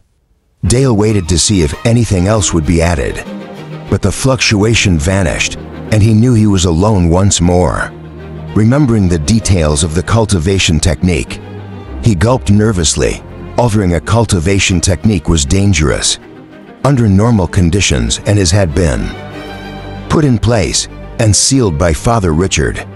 Using this one would undo that seal, changing not only his fractal key patterns, but also the very substance of how he drew in the energy. A wry smile appeared on his face. That had almost been a pun. Looking around the empty room, he decided that this was as good a place to practice as any other. He knew he could put the technique in place. He remembered doing it properly and what was needed to make it happen. He also knew how painful this was going to be. He took a deep breath, reminding himself that at the end of this process, he would feel great. Dale turned his mind to his center, his core. With a thought, his key spiral began unwinding. The fractal patterns reverted to unbound essence, and the loose essence threatened to swell out of control and explode outward. If he didn't find a way to control himself, Dale gagged as his body screamed that it was dying, since he could no longer draw in the energy of the heavens and the earth. He growled under his breath, "I'm fine." The body could survive for years without external substance. It was just unpleasant. Dale began weaving his substance into threads, holding each string in place. Through force of will alone, for some reason, the experience transformed into a feeling like he was in a smithy heating metal. As each ingot of substance became hot and malleable, he had to grasp it with his fingers, and pull the near-liquid substance into a thin wire. It was a confusing sensation, as he had never spent time in a forge. Nonetheless, he continued to pull the cord and shape it into a complex configuration. A beautiful piece of elaborate jewelry that formed in his core. When he finished an unknown amount of time later, Dale smiled in satisfaction at his masterwork. He was just handing the intricate jewelry to the king. As the strange vision faded, Dale blinked, finding himself back in the headmaster's quarters. It was night, but as he stood, a voice called out to him.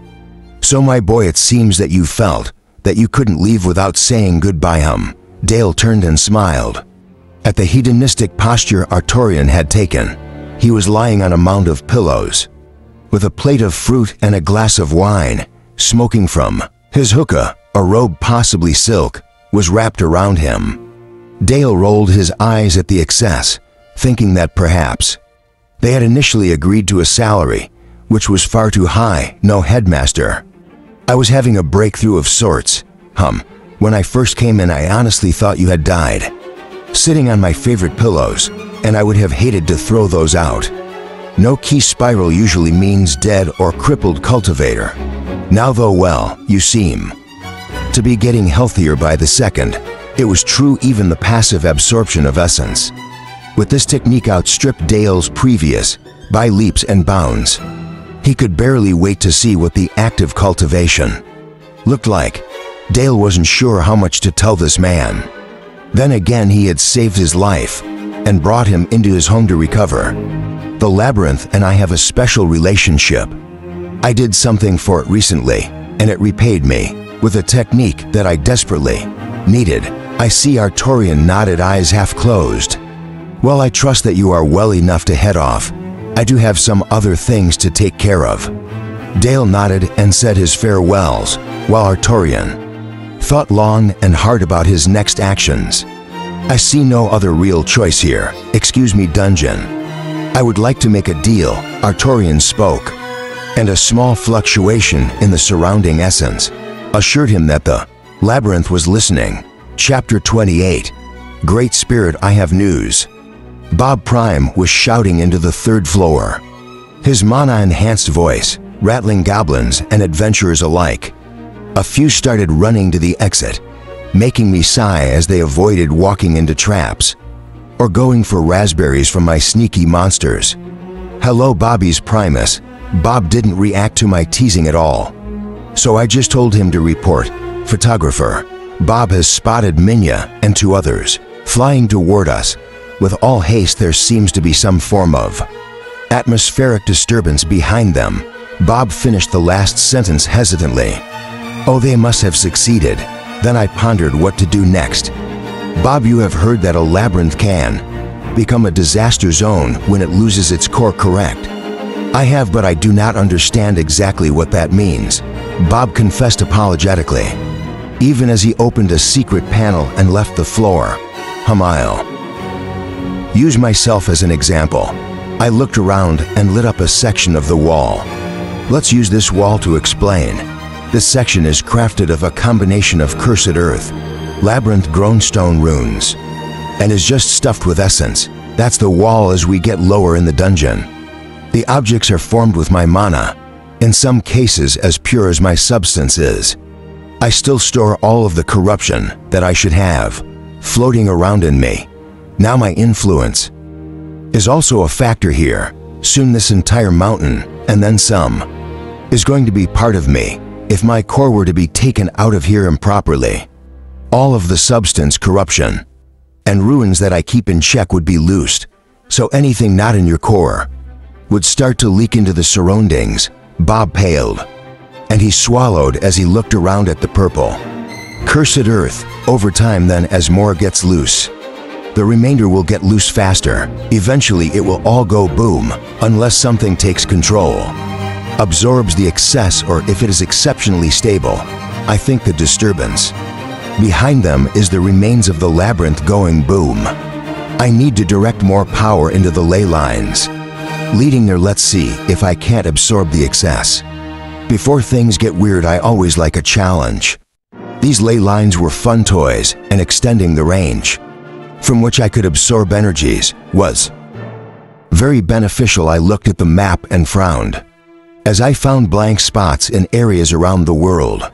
One of the downsides of using basic substance to power them was that a higher concentration of essence or mana could block the ley lines from expanding over time.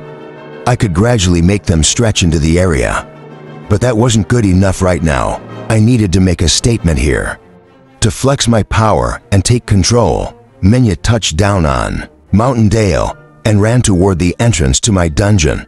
She started speaking on the first floor, her speed increasing as she flashed past bosses. Cal, I'm holding a labyrinth core that is very unhappy to be held. It keeps trying to eat me. And if I put it in anything or let substance touch it, it takes it all in and I lose control. That explained why. She hadn't just taken the portal down to me. Can you please take over this thing or give me access to something that'll get me closer to you? Take a left, Minya. She heard and obeyed, running toward a wall that slid out of her way. Get ready, there is a bit of a drop. She had gone past the wall and found that the ground simply ended. This was the most direct route down to me, without a portal. A simple shaft that I used for air essence. And now Minya. Oh. Knock it off, Minya. You can fly, can't you? I saw the humor in her eyes as her descent slowed a tiny amount. I thought you were expecting a little drama. Minya patiently waited until the ground began to approach, then slowed and landed gently. She walked toward the silverwood tree, cocking her head as she saw the liquid substance sloshing around. Is that yep, liquid essence? Can you put that core on the pedestal there? She did as I asked, and I stared at the core. It had a tier 3 mana signature, which was decently impressive. Earth and fire essences. Was this in a volcano? Yes, also. It erupted just after we took the core. The entire region is going to be having a hard few years. Minya looked so grim that I had to tune her out. Let's see here, hey, core, do you have a mind? I projected my thoughts at the core, and its colors began to swirl and shift. I'm thinking yeso. Eruption, said a slightly feminine voice I had never heard before. The previously almost inert core launched a huge ball of liquid stone at me, more precisely at the tree above me. Oh, that just won't do. Hack me, with a small puff of smoke. The attack was fully absorbed, converted into base substance and mana that I easily swallowed. The great thing about my mana was, if I was stronger than the attack coming directly at me, I could absorb it every time, especially if I didn't need to deal with a being's aura, weakening my own. How to retaliate, how about? I was speaking aloud intentionally. To cow the core into submission, my mana expanded away from me, wrapping the core in a suffocating cloud of dense power. When I say suffocating, I mean it. If the core didn't give up soon, I was going to shatter it, either by accident or design. That was when another new voice interrupted me. Please leave her alone. A green wisp came flying down the air shaft Minya had taken, and with a thought, I closed the wall. Whoops, that could have been bad. She is just in suffering and terrified. I eased the pressure on the opposing core, noting that a few imperfections flaked off of her. Can she speak normally? Yes, but I think she is in shock. She was just ripped out of her body. She isn't thinking rationally. The wisp seemed agitated. Hey, my name is Zan. I'm her bonded labyrinth wisp. You sound pretty proud of that. Zan, I twitched and my mana retracted. She is smart and had crafted over 100 levels through an active volcano. It's gone now, but she did it. Sin's voice dropped to a whisper. Is that what took you so long, Minya? I looked over at the mage, who was staring at the slashing liquid substance still. She seemed to wake up. Oh yeah. It was hard to get down, even harder to get back up through all the rising lava. Magma. I heard a voice call out weakly. It's only lava when it is out of the ground. The guest of honor speaks. I cheered without zero sarcasm. I'm Cal and I'd like to offer you a job. What? "I'm dying, Cal." "That's nice," I responded brightly. "I need someone to take over a few of my floors so that I can do other things. I'm in the process of taking over and regulating the world's essence. Right now you have a name it." "I'm Drugs," the magma core responded. "Are you the one who kept tearing away at my essence? Regeneration." "Yep, that was me." "Kind of. Now I'm going to clean up your dungeon." "One moment, please." Bob had already been so kind as to isolate the ley line, that LED directly to the dead dungeon, and I had the map projecting on the wall right now. I touched the web of ley lines, pulling a breath of acme from my core. As the mana passed through the air, from my core to the line, the air crackled and sparked, marks appearing in the air that took a long moment to heal. I touched the mana to the line and sent it to empower and enhance the lines. I watched on the map as the line I had just touched blazed. A pure white line was traced over the golden strings, and in moments it had reached the blank spot of the chart. A sheet of white covered the empty spot, then gradually resolved into a series of individual lines, from their white traced along a few connecting paths, but it all gradually returned to a bright gold, perhaps slightly more pale than the remaining lines. And here we go. Mana and substance were being sucked through the line. Coming toward me. "Get ready, dregs. We are going to see what you can do." I directed the mana into her core as it reached us, and all the energy of an erupting volcano slammed into her. I heard her scream as she did her best to absorb all of her own mana, but I was also watching her for when she couldn't take any more. Just before that point, I switched the flow to myself and swallowed all of the mana at once. Yum, I didn't allow anyone to see how much effort that had taken. So about that job. Chapter 29, I installed dregs. As the controller of floors 1 through 4, I still had everything in place. It was just her job to keep the traps and mobs running smoothly so that I didn't need to bother with them. In return, she was able to draw in the pure essence. On these floors, obviously, she didn't get it all, and it was quite the demotion for her. But the other alternative for her was to become an intelligent weapon that I gave out as a special reward to someone. It would have been a whip that assisted the user, boosted control over fire and earth essence, and well, maybe she would be terrible at her new job. Then again, if she failed at such a simple thing, it would look bad for me. It would seem like I had failed. Maybe I should just know I needed to trust myself. The pursuit of perfection could not be a lonely road. I looked wistfully at the room Danny and Grace were in. I missed them from the explosions, laughter, and bursts of energy. I could tell they were having fun. Lasai, the volcano that had been inhabited by dregs, had turned out to be a natural substance accumulation point, a shaft from deeper in the earth, where earth and fire substance is constantly spewed forth. My ley lines were now acting to regulate the energy, but it crafted me wonder if naturally formed dungeons served a purpose for the world. Did they fix what would otherwise be an imbalance in the substance of the planet at this point? So close to finishing the first layer of ley lines. Did I care? Nope. On another side note, I was advancing. I knew I was, although for some reason, this advancement was oddly slow. Typically there was a significant moment and boom, I advance. This one though, it felt like my soul was stretching. Not in the I just woke up and feel good. Way more like put them in the rack and start pulling. My cultivation settled into a plateau. And if I had lungs, I would have been gasping in pain. "Danny, we need to talk." She started to refute me, and I knew she was getting ready to kick me out again. I silenced her objections with a harsh repeat of my words. "Danny, we need to talk." Concern replaced her current haughty mood, and she floated out and toward my core. "What's going on, Cal?" I filled her in on what had been happening in the dungeon, the new core and wisp, and the suffering of my recent advancement. She listened intently, not interrupting, which I was thankful for. When I was finished, she flew in circles around the glistening silverwood, tree for a bit thinking. Grace splashed around in the liquid essence, obviously enjoying the increased power, and seeing what happened to things that the essence landed on. She giggled as a flower mutated wildly out of control and burst into flames without consuming the plant. That's my girl.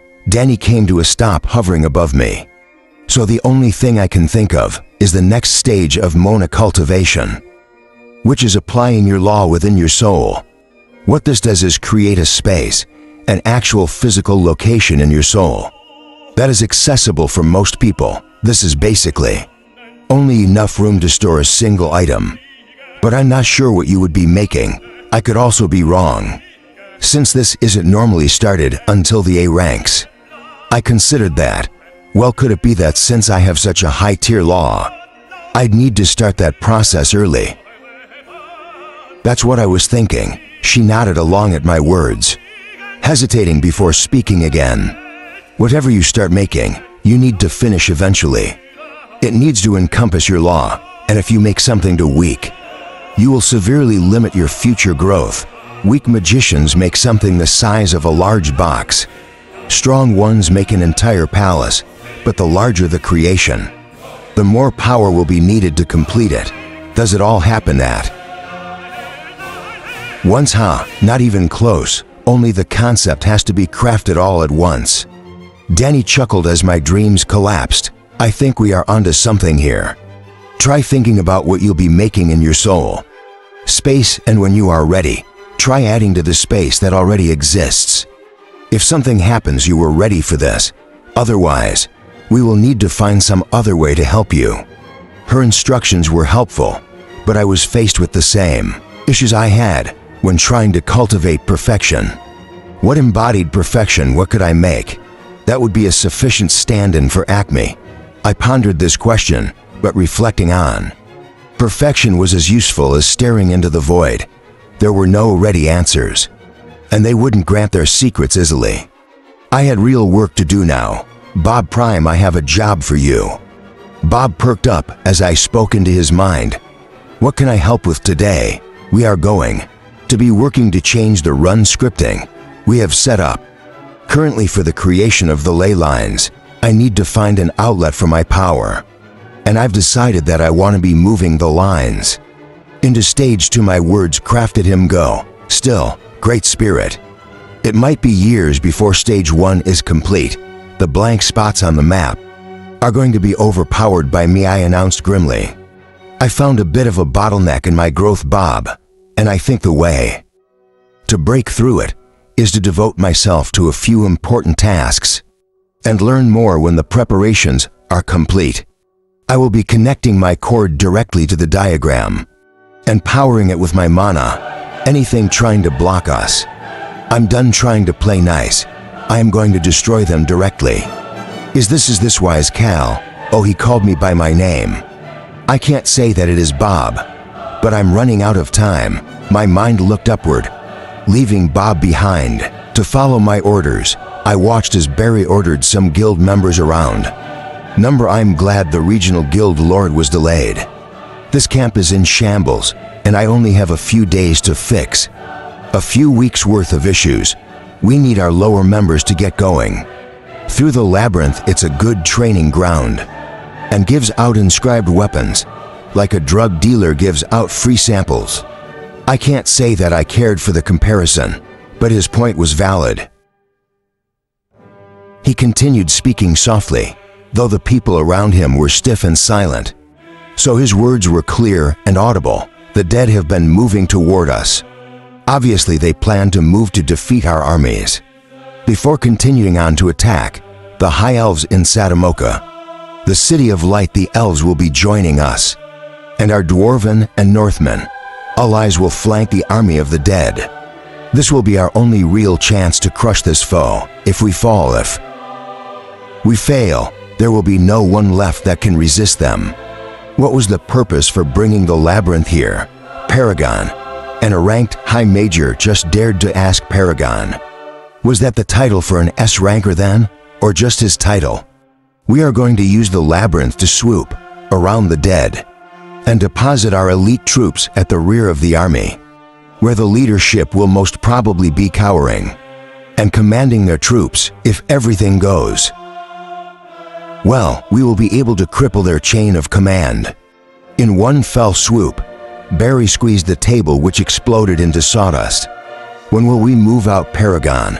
Another ranker spoke from the middle of the group. 1 week, Barry growled throatily. In 1 week this labyrinth will take off, carrying the hope of the entire world with it. Well, no pressure on me then. Thank goodness, I snorted and moved away. I now had a deadline, and I needed to get to work on my pet projects. I moved over to where a few Bobs were working on an opal and asked them to step back while I inspected it. I went through the massive gem, whistling at the end. This thing had enough carrots to feed a floor full of bashers. For a decade there was a slight flaw, a crack near one end. I filled the microscopic crack, then congratulated the Bobs on their hard work. This is precisely what I had needed. I washed my influence over the massive opal, dissolving it into my being. Using the new pattern I exerted myself, and 12 identical opals appeared next to the nonplussed Bobs. Now that we have our focus, it is time to start assembling the weapons. They nodded sleepily, which crafted me wonder if the crack I had found had been due to a sleep-related accident. First, go get some rest. The energies we are going to be using are not something to play around with, and I don't want to have to clean your bodies up again. Most of them nodded cheerfully and scattered away. A few went over to the corner of the room and fell asleep on mats that had seemingly been positioned there. For that exact reason, I didn't envy their need for sleep. I looked over at the run script that Bob was layering on the original and went to offer my assistance. I was ready to taste the fruits of my labor, and the harvest was coming soon. Chapter 30. Dale's thoughts were whirling as he strained his cultivation technique to the maximum he possibly could. He was having an issue comparable to when he had first advanced to the D ranks, where his key threads were slightly fractured. All he needed to do was gather enough substance to fill the gaps. But the issue was that he could only repair one section at a time. Once he got going, the usable portion would expand, rushing the remaining substance toward healing. A snowball effect, if you will. His thoughts stuttered, and he shook off the memories of snowballs. If he never saw a snowman again, he was sitting alone on the second floor, feeling that he would be best served doing this by himself. Dale tried actively cultivating again, and the air shuddered as substance was pulled into him. He gagged as the suffering of his key threads reforming struck him, his technique faltering, catching his breath. He gritted his teeth and did it again and again. Each time he did so, he was able to devote more substance to the threads and last a little longer. He was close. He knew it, pushing himself, needing substance to reach his core again. Dale pushed one last time. The air trembled, then roared as his key spiral stabilized and began drawing. In essence, Dale was panting as the intricate workings of his new technique pulled power through every single affinity channel. At the same time, his meridians began working overtime to bring substance to his starving body. It took a few minutes before essence actually began trickling into his core. But once it did, the trickle became a flood. The vibrations he was generating were causing the floor to shake, the air to thrum, and his body to rejoice. The last remnants of his injuries and bruises faded as his body took energy to heal and to enhance. In a few minutes, the power flowing into him returned to a trickle. As the loose substance in the air was depleted, it would replenish soon, but for now, this area was going to be useless to cultivate in. A few bashers appeared nearby, drawn by the noise and shaking, but they seemed to get sick as they came closer. Dale watched them as they closed in, but a few hops later they turned and ran away. What was that all about? He muttered aloud, not expecting to get an answer. Well, Dale, they survive on essence. Minya was seated off to the side, and he shrieked too. Shh. shrilly when her voice reached his ears. Wow, that was extra manly. Labyrinth-born flora and fauna in this world need a certain substance density to survive. Just like when normal humans climb mountains and have a hard time breathing. Substance-enriched beings don't do well in depleted areas in a dungeon. This is an effective tactic for keeping creatures away from you, which is in part what these new safe areas in here do. Why are you here, Minya? Dale questioned the mage with a sigh. Cal and I are on somewhat friendly terms now, and I have no need to be converted. Minya looked around, seemingly avoiding the question. I'm just here, exploring. How well the first few floors are being managed. What does that even mean? Dale stood and brushed his pants off. He started edging toward the exit portal, his hand going toward his pocket, where he kept a key gem. Listen, it's good to see you as always, but I really wouldn't do that if I were you. Minya smiled sadly at Dale. I don't think you want to go up there right now. Might be better than hanging out with. Dale took a deep breath and stopped himself. I'm sorry, that isn't fair. If I am getting on friendly terms with the dungeon, I can't fault you for doing the same. If a bit more energetically than me. Minya nodded happily. I'm glad you are finally coming around. The benefits of working with Cow. They're unbelievable, as I'm sure you've learned. Her smile was now mysterious and sly. Right, well, Dale looked at the portal. Why shouldn't I go up there right now? Minya's smile shifted to an annoyed frown. The academy clerk that you've been giving your required objects to, you never got a receipt or a token of some sort to prove that you were making your quotas. If you go up there without 50%, more than 2 weeks worth of items, you will be dropped from the academy as soon as you appear. Dale's jaw slackened and he sighed deeply. You know, I'm not a big fan of murder. This is your own fault, Dale. You keep thinking that everyone else is going to be operating in good faith. Minya shoved him playfully, and he slammed into the wall. Dust rained down on him, and he slid to the floor groaning. Oh shoot, I'm so sorry. I forget that you are just in the D ranks sometimes. Dale muttered an inaudible reply, speaking louder after he was able to clear his head. I turned in everything yesterday. I'm cleaned out what didn't go to the academy. Went to Tyler's weapon shop. I cleaned out my bags to make room for the next trips. I'm sure they knew that, which is why a guild member is waiting near each exit to ambush you and press you into service. I'm on my way out. Would you like me to send anyone down here for you? Minya smiled gently as Dale growled, thinking about the 3rd floor and the goblins it contained. Dale's eyes hardened. No, I think I know what I want to do for now, and bringing others into this to save me from my own mistake wouldn't be fair. Thank you for the thought and the kindness you are showing me. I'm sure they wouldn't mind. You have a nice team of people on your team. Minya was no longer smiling, and evidently thought Dale was being overly stubborn. I have a few kinks I need to work out of my fighting style, and right now I really think this is what I need to do. Thank you for your concern though, Minya. Dale started walking toward the stairs, glancing back only once. Mina was already gone. Good. He pulled his gauntlets over his hands and covered his face with his headgear, leaving only a tiny slit to see out of. Dale slipped into the breathing pattern he had been taught by the Moon Elves, maximizing the air he took in while minimizing movement. His walking pattern changed, and his aura began to shift to match the scenery. If Hans had seen this transformation, he would have recognized and complimented the deadly assassin training Dale must have been going through. Dale was excited for this opportunity, no matter what Minya had seemed to think. While he filled the role of a fighter or monk for his team, Dale's training had taken him down a different path, a path he didn't really want other people to see from him. One focused on lethal instant, brutal attacks, and assassin's path. He wanted to see how well he could do, fighting against creatures at his own cultivation ranking, as long as he could avoid the powerful, necromantic goblin that appeared intermittently.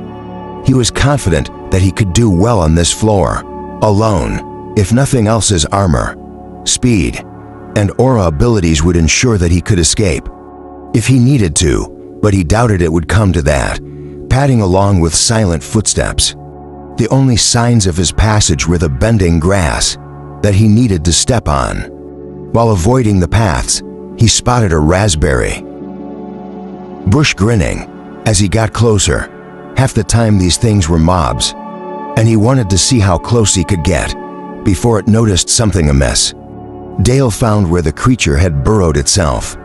The creature's head was barely peeking out, its eyes gradually scanning the scenery for prey. Dale stood directly in front of it, and it only blinked a few times to try and clear away its blurry vision. Dale reached back and slammed his fist into the creature's head. One of the studs on his fist destroyed its eye socket, and the beast thrashed in pain. He punched again, and its skull fractured. The animal went still, though it still twitched. Every few seconds, another blow, and even that halted. Dale pulled a few spines off of it, planning to use the powerful sedative the thorns contained to control the amount of enemies he faced at any given time.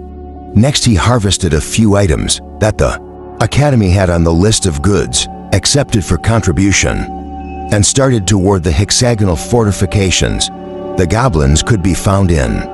There were guards on the fortress wall, but since they usually had a clear line of sight on any approaching adventurers, they were lax in their patrols. This fort was in the center of the floor, not against the wall, so Dale couldn't recreate Hans's method of pressing against the wall to climb over. He pulled out a small throwing blade and used it to dig into the branches filled with sleeping poison, coating the small blade liberally, calculating the force and direction of the goblin on top of the wall. Dale took aim and threw the small blade. Ding! The metal item bounced off the stone and fell back down, landing in the dirt a few feet away from him. Dale closed his eyes, hoping the goblins wouldn't get alerted from this. He kept very still as the goblin looked over the edges. Attempting to identify the sound, Dale cursed silently. He thought that he was getting better at throwing the small daggers, but that should have been an effortless throw. And now his confidence was shaken. Glancing up, he saw the goblin still leaning over the edge, and narrowed his eyes.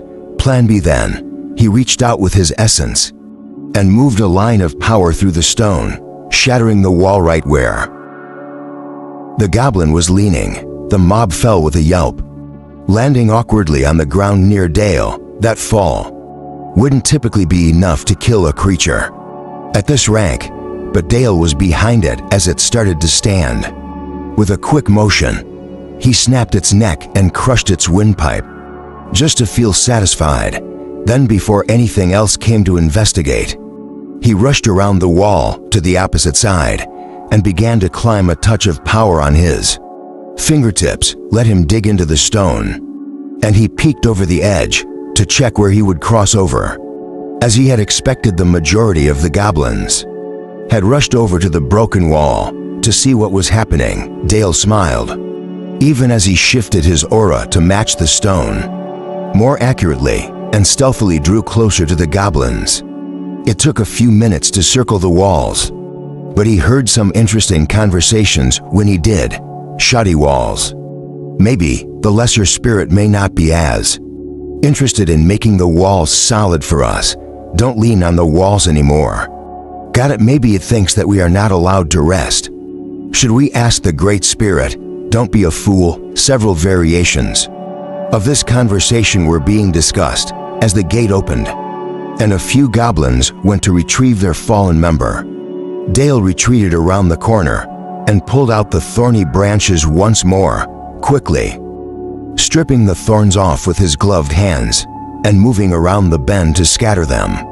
Like caltropes near the clustered, barefoot mobs, he waited a few minutes as the goblins chattered, then seemed to remember that they had a duty to perform. They started walking away, a few of them snarling. As they stepped on something sharp, Dale smiled. The poison took a few moments to have an effect, if the thorns weren't still connected to the branch. But he could afford to be patient. By the time they were back to their regular patrol sections, many of them were woozy and stumbling. Dale first targeted the few that were moving normally, taking out the first with 2 devastating kidney shots, making the goblins stand rigid and unable to make a sound. Through the pain, Dale snapped his neck, shoving the fresh corpse into his spatial bag. Before moving to the next one, the goblin he came up on. Next was Woozy, so Dale simply grabbed him by the back of his neck and slammed his head into the stone wall. This process was near silent, and another goblin went into the bag. He continued around the wall in this manner, quickly finishing off the ranged goblins. The melee goblins might be harder to defeat with such attacks, but so long as he didn't need to dodge arrows at the same time, Dale was once again confident in his eventual success. Chapter 31. Dale climbed down a ladder set into the wall, getting close to the fighters that were clustered around small tables. They were working on various hobbies, sharpening weapons or playing cards. Dale was shocked to see how comparable the goblins acted to members of the guild. When they weren't fighting, Dale shook his head. No, he couldn't get sentimental about this. They were going down. Where are the archers? Dale winced as one of the goblins at the table looked up and scanned the wall. Maybe they fell off. Another chuckled, stopping as the first held up a hand. No, something is off. I think we are under attack. He stood reaching for a massive sword that was always close to hand. His fingers grasped air, and he looked down at the imprint of his sword. That had been right there. Who took my sword? Dale grinned widely. The sword was safely stored in his bag. He had crawled around and collected any weapons not being held or not on a goblin. He had to suppress his laughter as a small fight broke out. This was an excellent opportunity for him. While the others watched the match with amusement, Dale took out goblins on the fringes of the area. He was burning through essence, but a single strike to an armored kidneys with his left hand would force a full quarter of the blood in their bodies to shift, and they would generally expire from the first strike. If they did, they went into the bag. If they survived a second blow to the base of the skull, would finish the job, and they still went into the bag. Dale needed to replenish his essence at this point without cultivating, draining their substance with his other gauntlet, or opening the goblins to take the cores inside of them. He was starting to run low on available power. This wouldn't have been a problem if he hadn't recently drained himself and started a new cultivation technique. But right now, stop. The goblins that had been fighting were now part of the only 4 that remained. Where's everyone? What's happening? They just went to check on the archers. The one he had been fighting got in one more sucker punch, but the serious growl stopped him from throwing another. Fool, we are under attack. Team up. The goblins clustered. And Dale sighed softly. He didn't have confidence in his current ability to fight such a large group, and now that they were on the alert, he needed to leave as the goblins began searching. He moved in the opposite direction and opened the gate. There was only a simple and effortless to remove bar, holding it in place, making him smile. After quietly opening the gate, Dale walked away and found a small hill to sit on. That could have gone better, but he was happy with the current progress. Taking a deep breath, he released his hold on his camouflage, setting a simple shield in place for now. With so many interconnected sections on his aura, the shields were able to be held with barely a thought and a hint of substance, so it only crafted sense to keep them in place at all times. With a small happy sound, he opened himself up to his surroundings and pulled the grass in the area bent toward him as the wind picked up, and the low rumbling of displaced air alerted anything nearby that something was happening. expecting that his cultivation would draw in mobs. Dale kept his eyes open and tried to remain aware. At all times, he smiled as he surpassed the amount of essence he had been able to draw in on the previous floor, since this floor was large and open. The surrounding substance quickly rushed to fix the imbalance created by his extraordinarily powerful draw. It took a half hour, but Dale, now panting and feeling bloated, finally needed to stop taking in more. His eyes were shining as he stood, flexing his empowered body, applying more substance than usual to his muscles. He took off running for the fort he had vacated. As he sprinted, he smacked his lips. The essence had held a more substantial hint of fire and earth than was usual, and he wondered if something had happened to a powerful lava cultivator here. Recently, the door he had used was still unlocked, and as Dale approached it, he shifted his aura and vanished from view.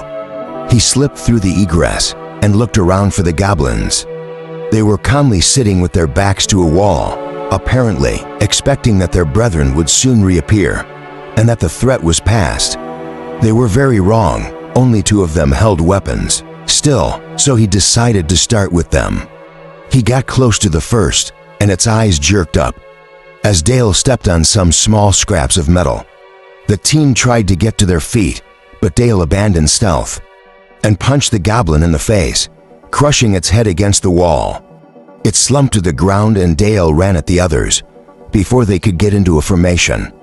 He landed a few powerful blows against the goblin with a weapon, but they were less effective since it could see the attacks coming and defend against them. The Moon Elf hand-to-hand combat was designed to be used against single opponents, but was easily able to be utilized against multiple foes.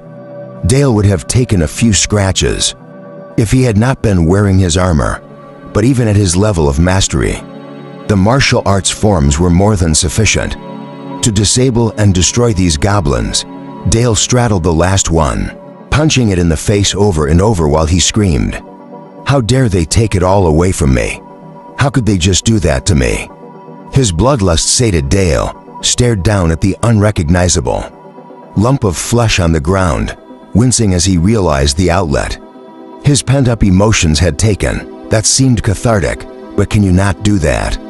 They do retain some of their memories, and I'm pretty sure that if I don't take that memory away, this guy's future iterations are going to claim you as the focus of a blood feud. Dale nodded, apologized for his loss of control, and stood up. He looked around, deciding to claim this area for the time being. Goblins wouldn't respawn if he were in here, and the density of the substance was sufficient that he would feel safe working on his aura for an extended period of time. He locked the doors of the fortress, double-checked that he was alone again, and started cultivating. In terms of pure power, he had stepped into rank D6.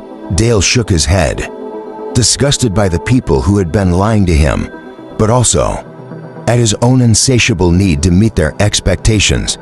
As his focus converged to a point, the connections in his external aura began to increase. Yet again, Dale wouldn't fall into a trance this time. He knew that for a fact. It slowed him down to keep a watchful eye, but relaxing here would probably be the last thing he ever did. He grinned wryly, thinking a dark thought. At least with this body, Dale worked through the night, cultivating when his substance got low, and increasing his aura when his power was full. With his new cultivation technique, he was never out of power for more than 3/4 of an hour. With all of his meridians open, he needed very little food or water to sustain himself.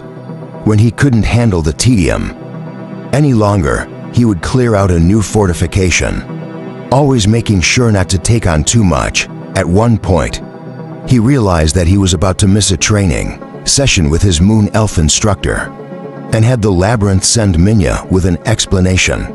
The elf didn't seem to mind at first. In fact, he joined Dale in the labyrinth and taught him there. As he was leaving, his eye became clear. He broke Dale's arm for making him go out of his way, and then threw him over the wall of an intact goblin fortress. Dale was pretty sure he left at that point, because even though he took a nearly fatal beating from the goblins, no help arrived. Dale's eyes blazed with silvery essence. Good he didn't want any help right now.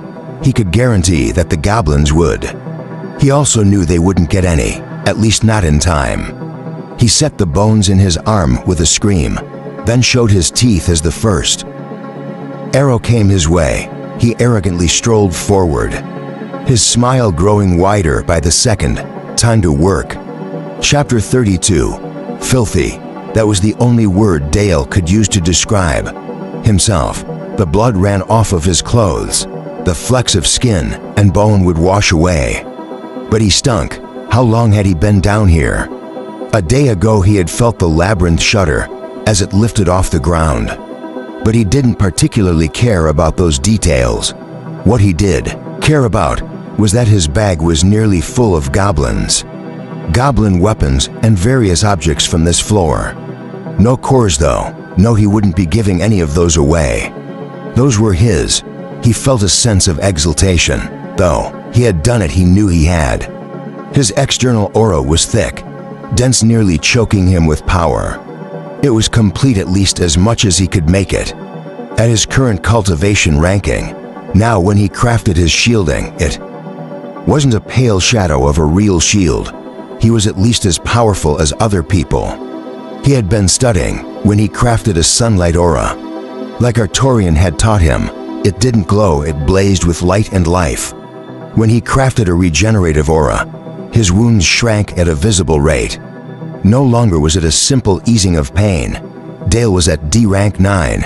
After his extended stay in the high-substance environment with his new cultivation technique, he would have been in the C ranks days ago if he hadn't bothered to devote his power to his aura.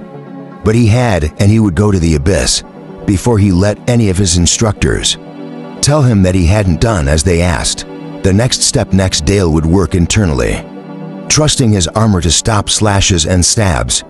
He knew from trial and error how effortless it was to become concussed when struck. How effortless it was to lose consciousness from a simple blow. Enhancing his brain was at the top of his priorities. But for now, Dale looked at his bag, which was now dripping with blood. That even it couldn't contain any longer. It was time to return to the surface. Sneaking around the boss of this floor, Dale stepped through the portal. It protected as the shimmering field of substance vanished. An official approached Dale with a smug expression. Disciple Dale, you are hereby informed that your tenure at. His words faltered as Dale's fingers came within an inch of his neck, stretched out in a claw shape and glistened with infernal-laced flames.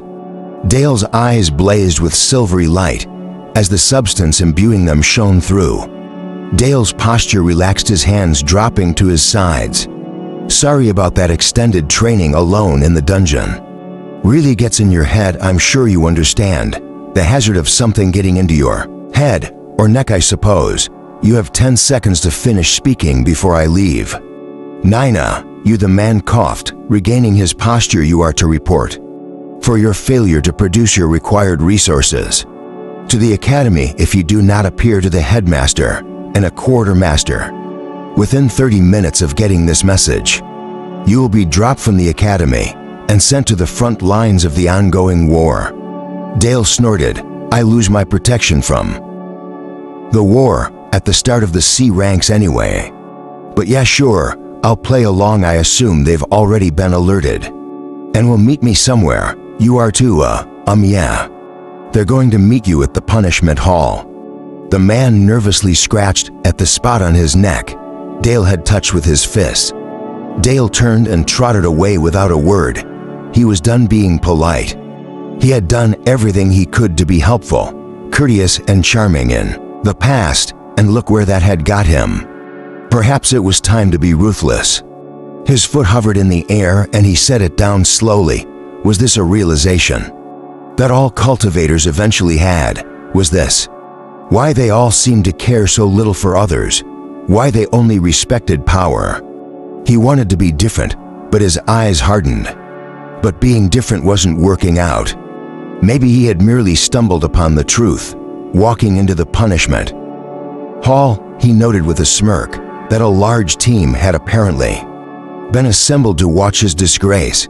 Headmaster Artorian was the only one in the room that seemed anxious, but the others in the area seemed pleased. When they noticed him, some people were only happy when another person was suffering. Was that what this was? He planned to wipe the smirks off their faces soon. Very soon. Dale, you are called here today to answer for your failure to produce results. Your contributions to the Academy are nil. And unless you are able to produce a month's worth of such goods, you will lose your discipleship immediately. The quartermaster stated all this information dryly, neither happy nor sad about carrying out his duty. I'm sorry, Dale. Artorian was cut off as Dale reached for his bags. Sure, here you go. He appended the bag, fed it some essence, and allowed weapons to pour out in a stream of clattering metal as that faltered. He turned the bag, and preserved goblin bodies began slapping weightily against the floor. A pool of blood rapidly expanded from the area.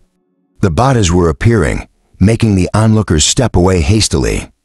Dale turned the bag one more time, and various herbs and ores began falling onto higher ground. He wouldn't want to get the rare herbs bloody now, would he, when the last ingot bounced off the floor? Dale put the bag back on and glared at the quartermaster.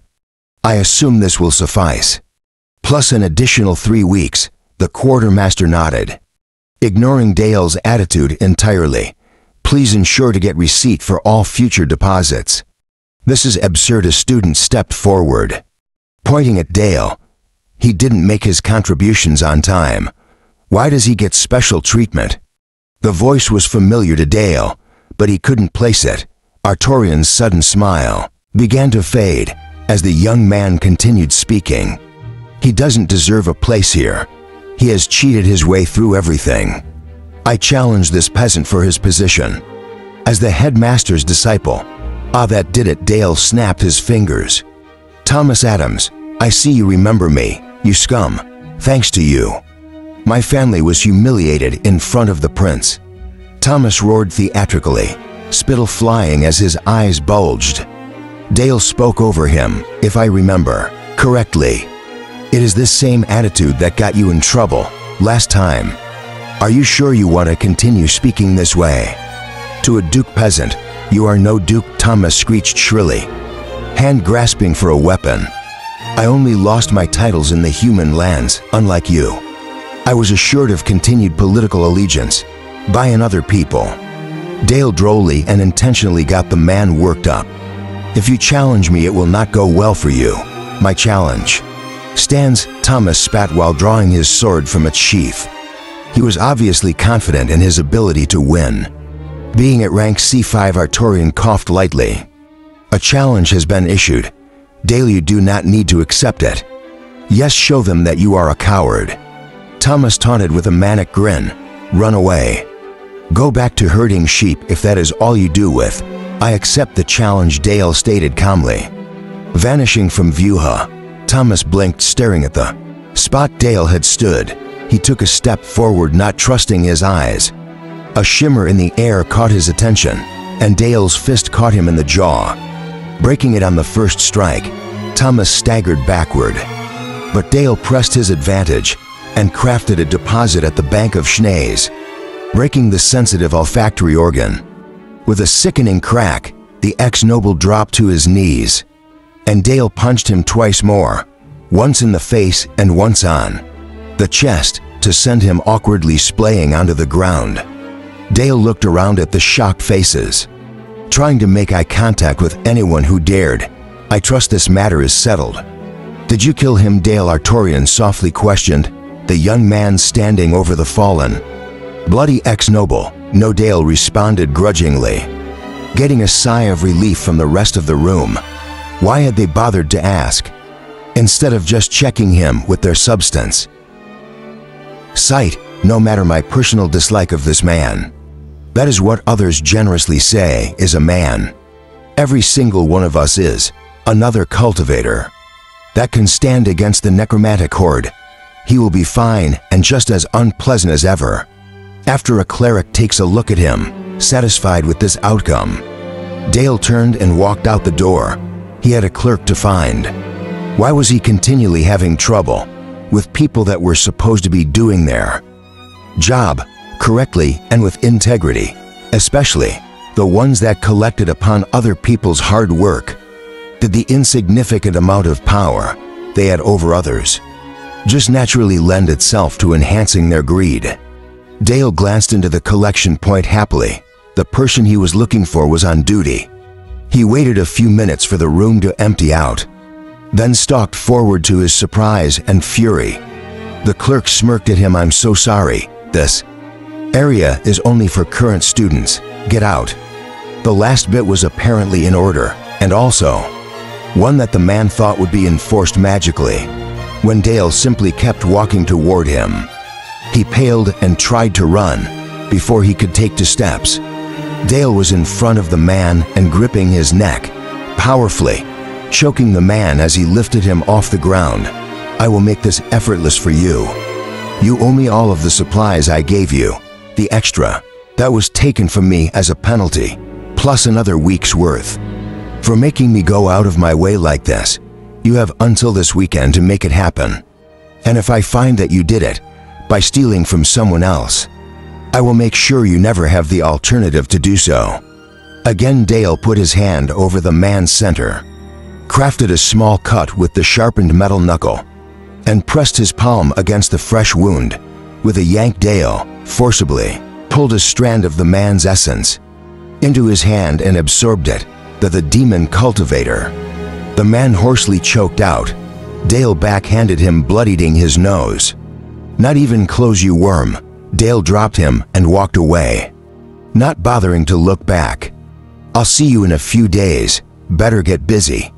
Unless you want to go back to being a fishy." Chapter 33. What did you do to yourself? Craig stared at Dale, eyes narrow and searching. Dale remained seated casually, but cocked his head to the side at the question. "I'm not certain what you are talking about." "Don't take me for a fool, Dale." Craig swallowed hard. "Are you crushing cores again? Do you not remember what happened last time? As far as anyone knows, it killed you. You haven't refuted these claims, so I'm not crushing cores." Dale sat up and looked into the monk's eyes. To show his sincerity, "I have a new, intensely better cultivation technique. I'm not sure I can believe you, Dale.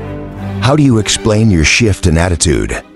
Craig's gaze sharpened further. "You nearly killed a young man today.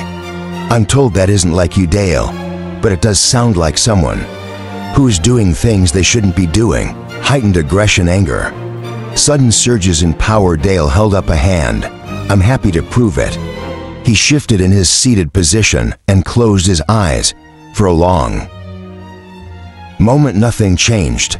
Before Craig could say anything else, the substance in the room trembled and began moving toward Dale. All of it started moving. Craig's jaw dropped, and Dale opened his eyes in time to see the shift in his expression. The substance stopped shifting as Dale laughed, almost falling over due to the monk's shock. "So much substance absorption," Craig whispered reverently. "It's almost like, aha, I see now." Now it was Dale's turn to be concerned. What did you just think of him?" "No. He has also been in the labyrinth consistently fighting. But if he hasn't been working his body hard enough, I bet he was nearly undamaged the entire time." Craig's mumbling was getting on Dale's nerves. But soon enough, the monk looked up and explained himself. "Do you remember a long time ago, we discussed how hard nobles had to work themselves? How they would only cultivate a few hours a day, then work themselves physically. For the remainder of the day, I remember it vaguely." Dale swiped his hand through the air, motioning for the monk to continue, and be quick about it. "There are multiple reasons for this, ranging from stabilizing the ki to tempering the mind. Large and sudden increases in power are known to lead to a mental shift. Arrogance stands above the other risks, but wrath and a loss of concern for life also. Appear, if you do not keep yourself in balance, Dale, you may become something that you once despised. Craig waited to see if his words would reach the young man, but it seemed that Dale was already disregarding the words he was hearing. I see.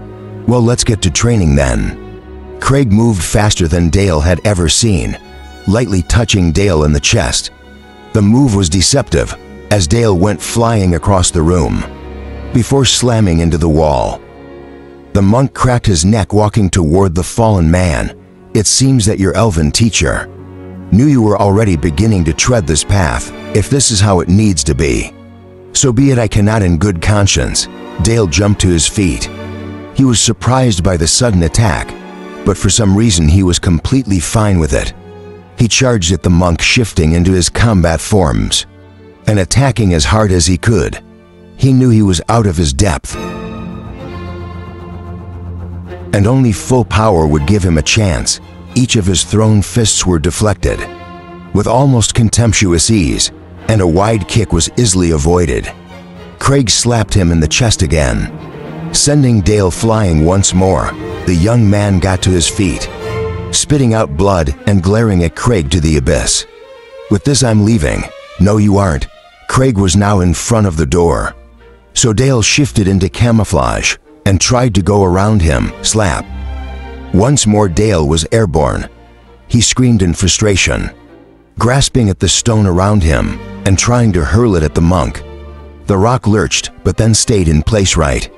Craig was a more powerful and experienced earth cultivator than Dale was. A gold-tinged fire appeared in his hands, and he pointed his palms at Craig, only to have his hands smacked and shifted away. Before he could launch an attack, a riddle for you, Dale. Craig took a step back and pulled some wraps off his hands. If you have three, you have three. Two, and you have two if you have only one. You have none. What is it? Dale ignored him, lunging for the wall, desperately trying to blast a hole through it. He failed yet again. It's options, Dale. You leave me with only one choice, which is no choice at all. Essentially, Craig spoke calmly as he walked forward and proceeded to beat Dale methodically. We need to give your body and mind something to focus on other than your cultivation. That is pain. Suffering is a good teacher, a decent motivator, and a great limiter. By using your aura to heal yourself. Good. I can be a bit more thorough. By the time Craig left off with his brutal assault and let him lay on the ground whimpering, Dale was feeling thoroughly tenderized. He had deep muscle bruises over the entirety of his body, and Craig hadn't even spared the more sensitive areas. Something about needing to think with his main brain. Craig looked down at the quivering pile of purple meat, named Dale, and shook his head. This should take some time and effort to fix, especially on your own, and as you do so, improve yourself. Start adding substance to your body. Don't just let it build up in your center and allow your power to go to your head. With your cultivation technique, you could be in the C ranks today if you wanted to ignore our advice. I wonder though, how much more powerful would you be if you had the body of a C ranker before ever even entering the new rank? How much more powerful could you become if you devoted your time in the C ranks to only empowering your body and aura instead of needing to build it? Like everyone else in that rank, Craig stood from his crouch position and walked toward the exit of the room, leaving Dale gasping and suffering on the floor. He paused for a moment at the door to deliver a parting line. I admit a part of me is simply curious, but another part, the part that has spent decades studying essence, that part is telling me that this path would bring you to heights no person has ever been able to touch. I'll see you in 2 days for our normal session. Think on today's lesson, so that we won't need to repeat it. Once he was alone, Dale's rapid breathing gradually evened out. His eyes shot open. He tried to will fury at the situation, but he was far too hurt and exhausted to do more than grumble internally. Lying on the floor, he attempted to summon the energy to move, but while he was full of essence, His body was simply ravaged. His muscles were strained, his tendons expertly and gently damaged. He snorted impotently, almost impressed by the damage Craig had inflicted on his body. The monk had left him no choice but to empower his body. If he ever again wanted to move normally, there would be no help coming. Dale was sure Craig would make this effect. He could heal himself over time perhaps, but Craig's warning and alluring words actually did give him pause. It was evident that this lesson would be repeated. If Dale only healed himself. So he needed to find a better way. His eyes closed and he took a deep, shuddering breath. Fine. He had already been taught how to use his essence in such a way as to permanently enhance his tissue. But doing so required connecting his flesh to his center. Much like building his external aura had, it meant that he would be sacrificing his cultivation base. He was on the cusp of the C ranks, and doing this now it would lower his ranking again. Dale wanted to be furious about this, but he saw the vast improvement his aura had given him, already enhancing his body, was sure to lend to even greater strength. Creating his external aura had also stunted his advancement, because it was essentially devoting a chunk of his substance to surround him at all times, but it was almost an invisible cost. He had simply been devoting power as he got it, and hadn't needed to lose his cultivation ranking to make it happen. Now it would be a very visible cost. Dale gritted his teeth and began the process. This was not something he could undo, which was the only reason he had been hesitating. Substance boiled out of his core. Key threads connected to each cell in his body. Those threads connected each of those cells to their surrounding cells, and gradually the infusion of power began to enhance his body. Dale felt it like a blow when his cultivation dropped to D8, especially since only his heart had been fully improved by this point. Then he felt the benefit of his actions. His heart, which had been racing and straining to pump blood and repair his body, calmed and managed the same task for a fraction of the energy.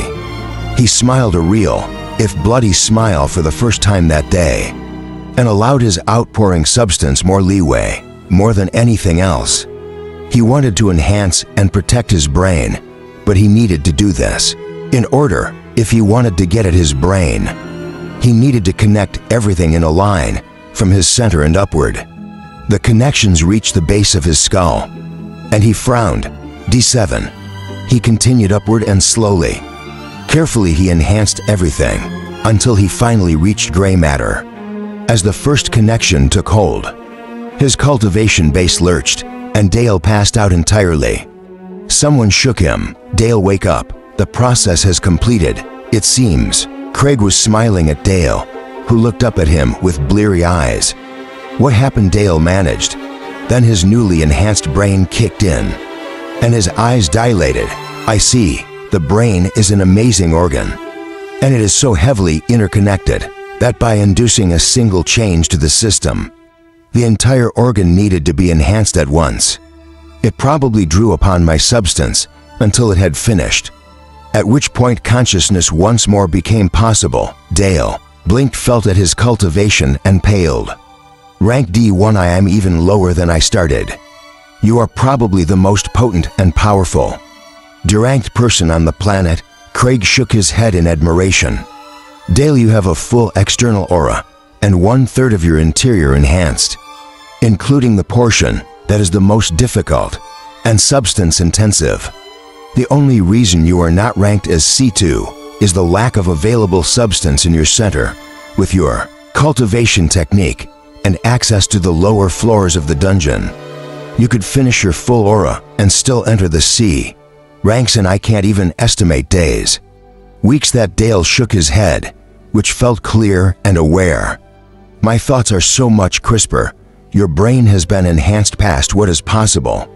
For non-cultivators, you are probably going to find that things that were difficult to understand before now are undemanding. Craig smiled as he saw that the Dale he knew was back in control.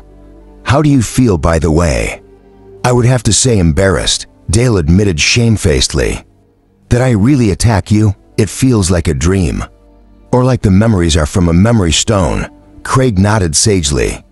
You were out of balance, your spirit was full of power, and your body was strained to the breaking point, attempting to keep up. This caused your mind to begin fracturing, and you look to increase your fighting spirit. Above all else, while it is not common these days, it used to be. Back before we knew what these issues were caused by, people would begin to lose themselves to the draw of ever-increasing power, doing anything for even a small gain.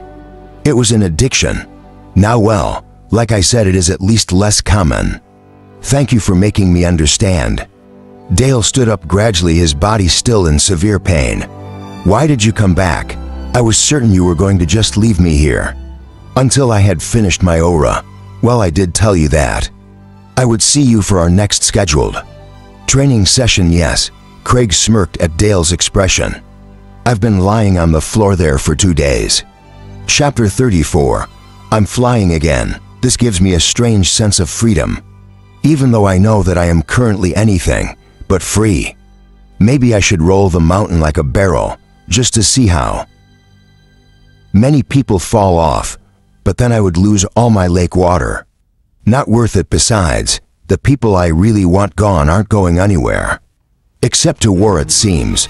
Barry had come into my labyrinth again, and crafted the usual caustic threats. What was the main difference between now and the last time he had done so? Easy. I knew for sure that he was crazy enough to follow through with the threats he was spouting.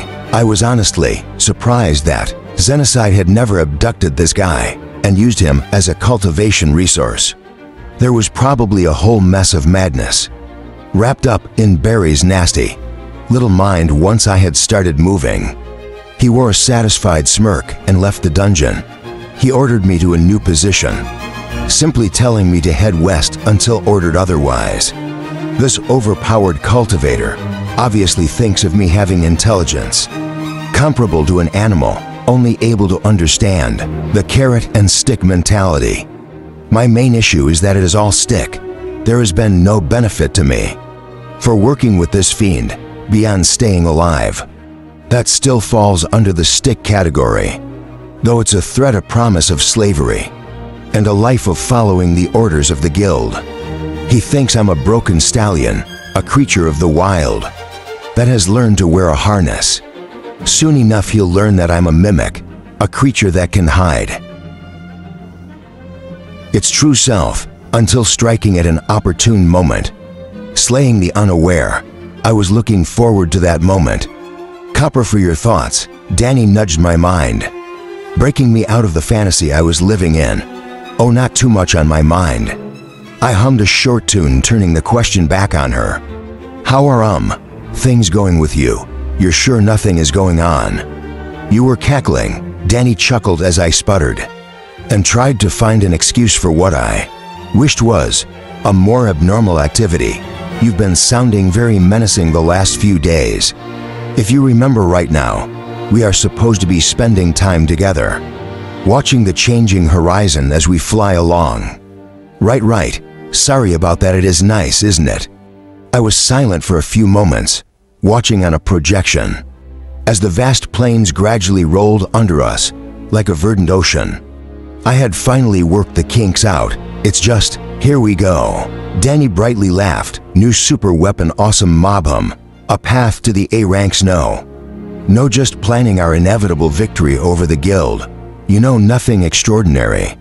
Just what I would be doing on a typical day. My words caused her to fall out of the air and just lie on the ground for a moment while I was just being facetious. I hadn't thought I was being that aggravating. Oh cow, Danny flew up and started following lazy patterns around the silverwood tree. If anyone else were to say that, I would ignore them as I would any insane person. The guild isn't just standard fighters and cultivators.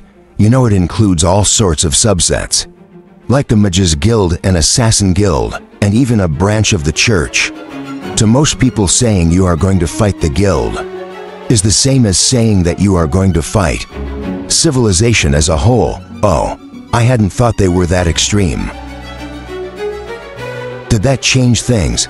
Maybe a little. I decided that I agreed with her assessment. Let me try that again. No, just planning. Our inevitable victory. Over a certain member of the guild. Better. So what comes next, cow? We are being used as a flying fortress. A mobile troop transport. How do we get out of this mess? I hate to say it, Danny, but if we need to, we will run away. I stopped her before she could ask the obvious question. I'm not talking about the labyrinth, Danny. I mean you, Grace, and me. I've already shifted the ley line, creation section, to be out of the floating portion of the dungeon. So it will continue even if this place gets obliterated. I also have a small band of substance I created that is holding me suspended over this portal if something terrible happens, and I am somehow no longer able to properly function. The substance will dissipate, and I'll fall through this hole in space. How would we get to you? What about everyone else, the goblins, the memories of all these humans? That, Danny's voice was soft. As we discussed the worst possible outcomes, if I can no longer function, I am hoping that you two have already gone ahead. If we need to evacuate, you two are going first. I paused, trying to keep the heated passion from my voice.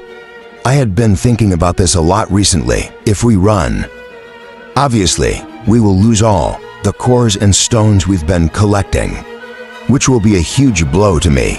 But I crafted sure Danny was looking at me.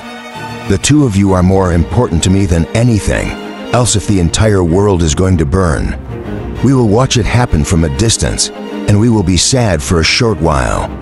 Then eventually we will rebuild. Danny was silent for a full minute. Wow, Cal, you would willingly give up everything else to keep us safe. Yes, but at least we will have unlimited essence. I laughed as I ruined the serious moment. That's all worst case. We are talking total last option. Necromancers closing in, everything else gone up in flames. Mountain Dale, overturning the earth as it falls from the sky. Danny cut me off before I could extrapolate further. I get it, so we just fly through the portal under you. Simple, right? That's one heck of an effortless escape plan. I was inordinately proud of such a simple action. After all, sometimes simple was best. Right now, if you had meant what is next, in the really short term, I think preparing for war is the only real option. I am making an army of goblins to protect this floor, and equipping them with all sorts of inscribed silver weapons and armor, so they are extra effective against undead and demons. I was thinking of calling them the Silver Legion. What do you think? Sounds good, I guess. I don't think that silver is actually any more useful against them than other materials, though. Why do you think that is? Danny raised a good fair, somewhat upsetting point. Are you serious? I was listening to a merchant on the surface, telling all these students how much more effective silver was for killing infernal creatures because it is a purified metal.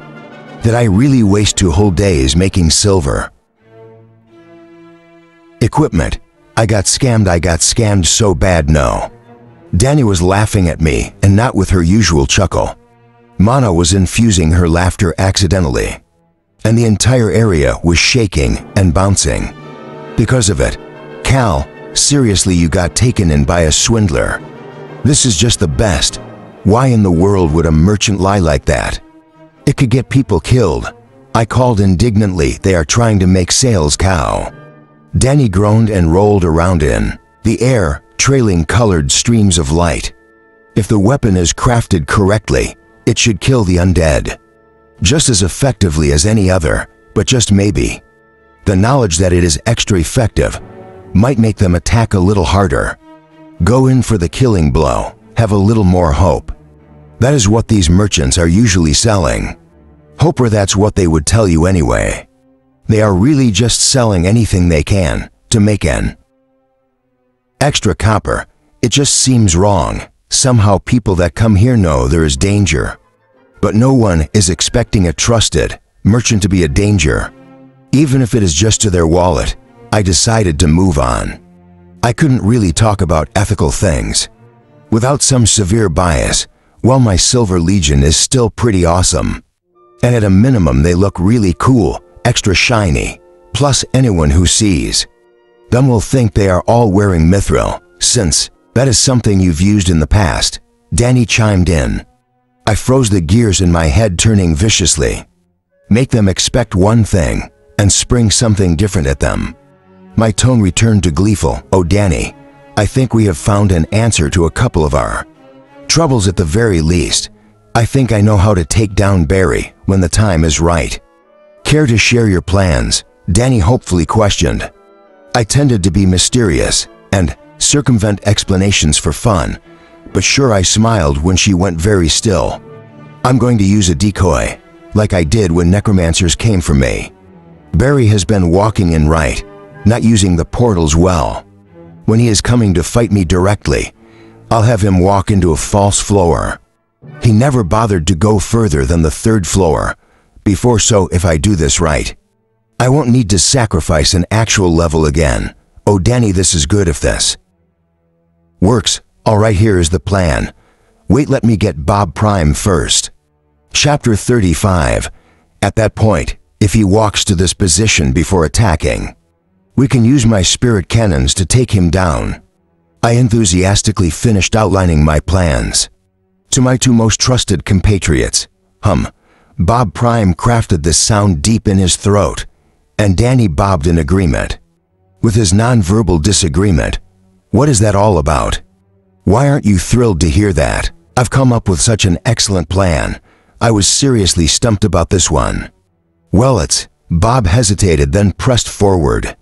Great Spirit, this plan relies on many assumptions and variables. What you just told me was, if he is here in the right place at the right time, and everything is ready, then maybe my prototype weapons will work against him. If the rumors about his abilities are accurate, well, that's a pessimistic way of looking at things, Bob. I looked pleadingly at my loving wisp. You think it's a valid idea, right, Danny? It is a totally viable plan. Danny trailed off with a nervous chuckle. Maybe it isn't our go-to plan though. Maybe we come up with something a little more probably to work correctly. Danny looked over to see Bob rolling his eyes. She decided to amend her answer. Fine, it's a terrible plan, cow. Oh, you guys are no fun. Next, you are going to want me to shove him through a portal to somewhere random and hope that he can't find us ever again. I rolled my eyes at their lack of flair. Wait, can you do that? Bob, Rhyme latched onto my last statement with excitement. That may be more likely than the hope that Barry will bother to fight your goblin warlord in a duel. I'm also not sure how we distract him for 10 minutes with rabbits while you power up your weapons with bashers, Bob. Come on, you've been here how long? Danny cut me off before I could explain better. I'm also not sure that he will fall into a pool of excreta cow. Most regular people will be able to recognize it, and S-rankers can probably do a lot more than that. She might as well be slapping me with these cold, mean facts. That portal idea though, that sounds interesting. What do you need for that? Come on, that was literally the most boring thing I could think of.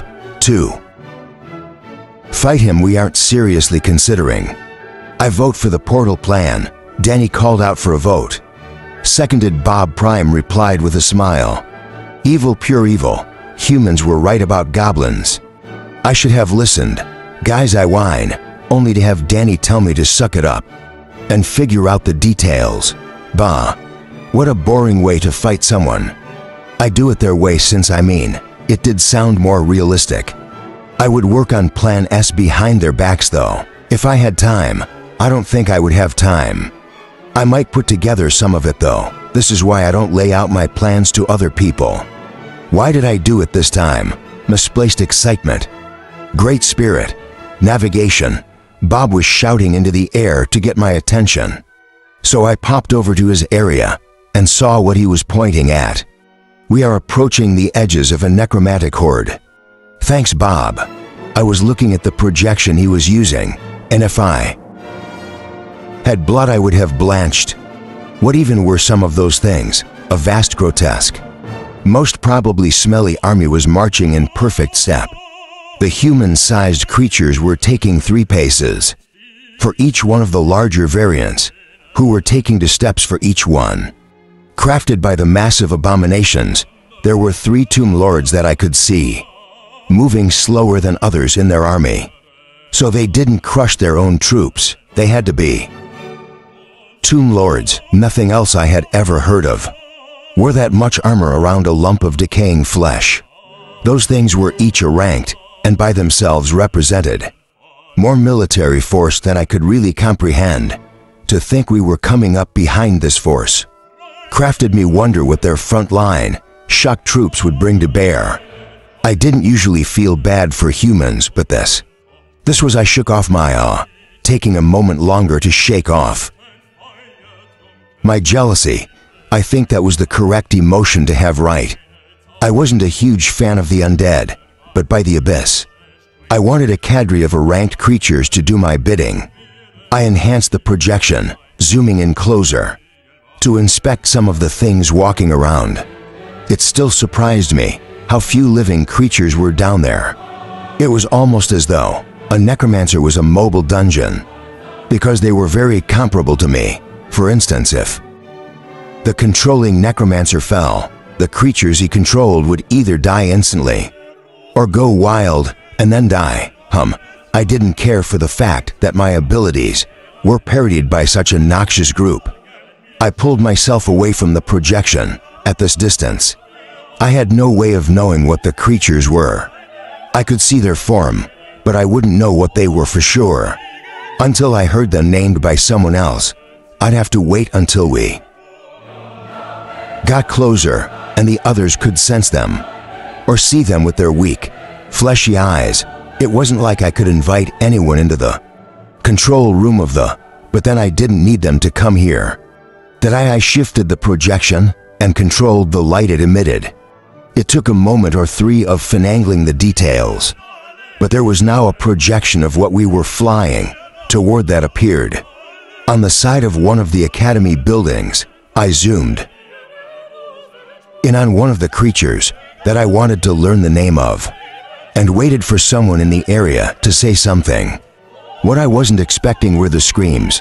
Terror and horror filled the space, and the wall hosting the undead creature went boom as a mage charged at the creature and punched it. The structure detonated, injuring dozens of weaker humans as it collapsed.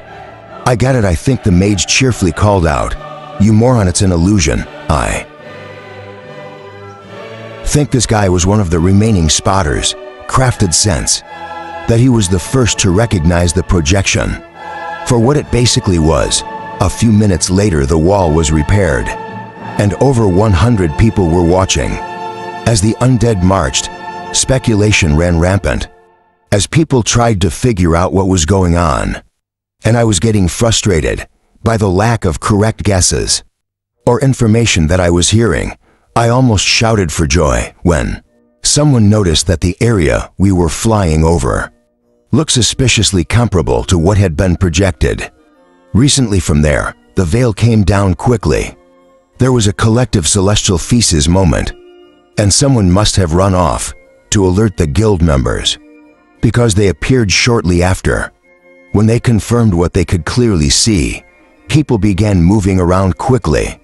Messengers ran to and through the portal, and merchants were suddenly swarmed with customers who had just remembered that they needed an important or life-saving item. Barry tried to yell at me and give me orders to stop getting closer, but I continued with my facade of not being able to hear him until he came down to at least the 3rd level of the dungeon.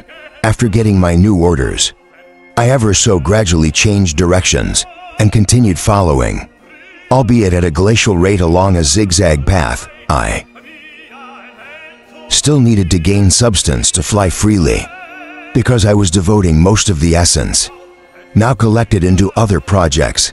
Barry was now back at the projection, speaking with the other members of the guild that had been riding along. As soon as we hear that the guild is attacking, we will increase our pace. When we have word that our allies have flanked this Masui will wait 6 hours and proceed at full speed into the undead, the heavy hitters amongst our groups, A-ranked or above. Will destroy the tomb lords and abominations, as well as any necromancers that we can find. Anyone B-ranked or lesser will fight against the standard undead and lesser necromancers at ground level. Are your orders clear? Does anyone have any questions as to which team they will be in? Barry waited for anyone to ask a question and sighed with relief when no one did. Thank goodness, I was sure someone would have forgotten their rank by now. People chuckled at his words. Wait a moment, was this guy popular? Was he liked and respected by the majority of his guild? He continued to chat, and I looked at the people around him. It was true, they liked him, this cannibalistic monster. Clothed in the flesh of a man, had people fawning over him. I was a little sick to my 5th floor over this grate. Now I can't not picture my 5th floor as a stomach. I blame Barry for this too. Let me see escape plan in place. A growing team of Silver Legion goblins, setting up positions on the 4th floor. At maximum capacity for mage rank Bob. Production all done. I can't really think of anything else to do right now. I suppose I could link myself to the run script.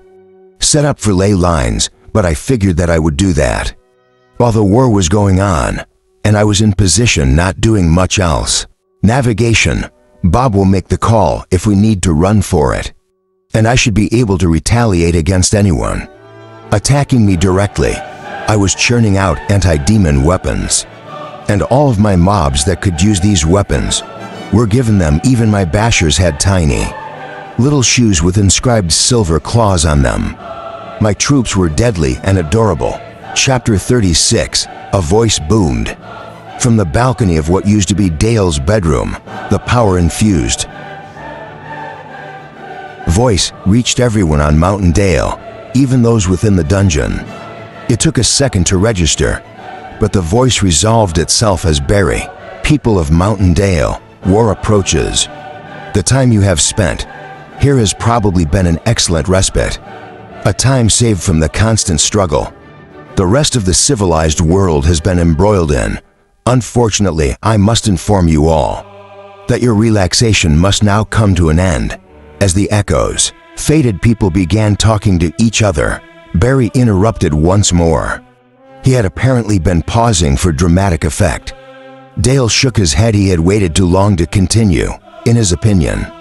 Everything now sounded stilted and poorly rehearsed. War approaches. I hope that all of you survive.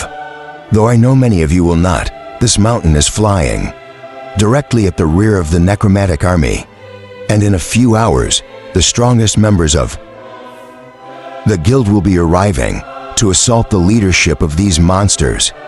We ask all cultivators to prepare themselves, and all non-cultivators to remove themselves, and either leave through the portal or seek shelter in the dungeons. Workroom. There's a workroom down there. Now, it was obvious that the man was reading from a script. Not that there was anything wrong with that, but he didn't even bother to read through it beforehand. Just laziness. As I was saying, any cultivator attempting to avoid service to the guild will be positioned on the front lines of the battle.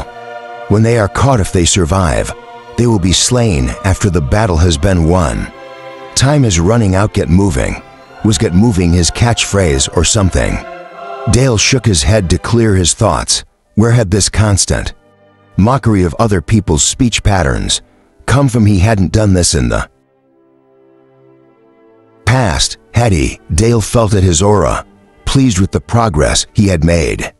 In the last few days, with the help of his team, he had been able to cultivate uninterrupted, deep within the dungeon.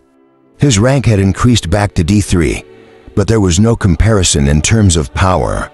From the first time he had been, at this point, the only reason he was still in the D ranks was because he had been devoting every spare drop of substance to enhancing his body. His cultivation technique had never been meant for humans, or really anything that was able to move. Dale was using a B-ranked dungeon's personal cultivation technique. and the incredible results were obvious. All he had left to finish his aura entirely was his skin. From there, the way to increase in rank was to increase the flow of substance to these areas. There were 2 more steps involved with reaching the mage ranks from this point. Yes, the mage ranks. Firstly, his body and external aura needed to be fully enhanced and empowered. Secondly, he needed to break through the barriers that limited his race.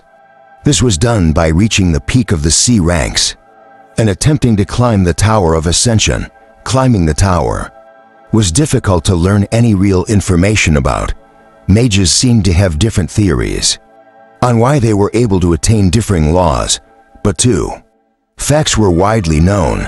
The more knowledge of a particular subject you had, the more probably you were to be able to grasp and bind to it. The second was you needed to have an affinity for it. The C ranks were where people would usually open affinity channels, like Craig had done in the past, in order to have 3 affinities. Of course, the one that had been trained to this point was going to be the most potent affinity, and the others could only be lesser or just about the same. There were mishaps sometimes when opening affinity channels, but the process itself was known to be reasonably safe. All of his channels were open, his aura was already almost built, and he should be able to gather the required essence. In weeks instead of years, Dale would be able to skip all the steps, except for learning about the laws. If he attempted to jump into the tower without the knowledge he needed, he would probably be stuck at the first tier, or he would die. It had happened in the past. Every single cultivator had heard the stories. People who skipped steps, who thought they could cheat, who cut corners, they died almost always in some spectacular fashion. That was the real reason that the world wasn't stuffed with mages. Either the C rankers were too lazy to push forward and learn all they could about their possible mana paths, or they worked very hard and pushed for higher tier knowledge. There was almost no in between. There were very few people that would get to the peak of the C ranks and be happy only reaching the first tier. The very few who were simply glad to be mages, well, they tended to regret their decisions later on. Dale closed his eyes and smiled. He had a plan that would make others hate him if they knew about it. He was going to cheat. Dale burst into laughter, startling his team from their own cultivation or guard duty. They were already on edge from Barry's announcement to Mountain. Dale and his random outbursts were not smiled upon. Dale simply kept his eyes closed to avoid the glares and thought through his plan. Path advancement, that is what it all came down to. Dale would power through the C ranks, and when he had the chance, he would throw himself into the tower and climb as high as he could. He would be fine even if he took a first-tier power, because he knew from Rose that Madame Chandra had recently been able to upgrade her law if she could do it. Just from the knowledge she had acquired, plus a little nudge from the dungeon, Dale could as well. He planned to take the several hundred extra years of life that reaching the mage ranks granted, and progress smoothly and continuously as far as he knew. He was the first person ever to attempt something like this. There had been path advancements in the past, but they were always mysterious. They were not planned events, and certainly not to the extent Dale was thinking of.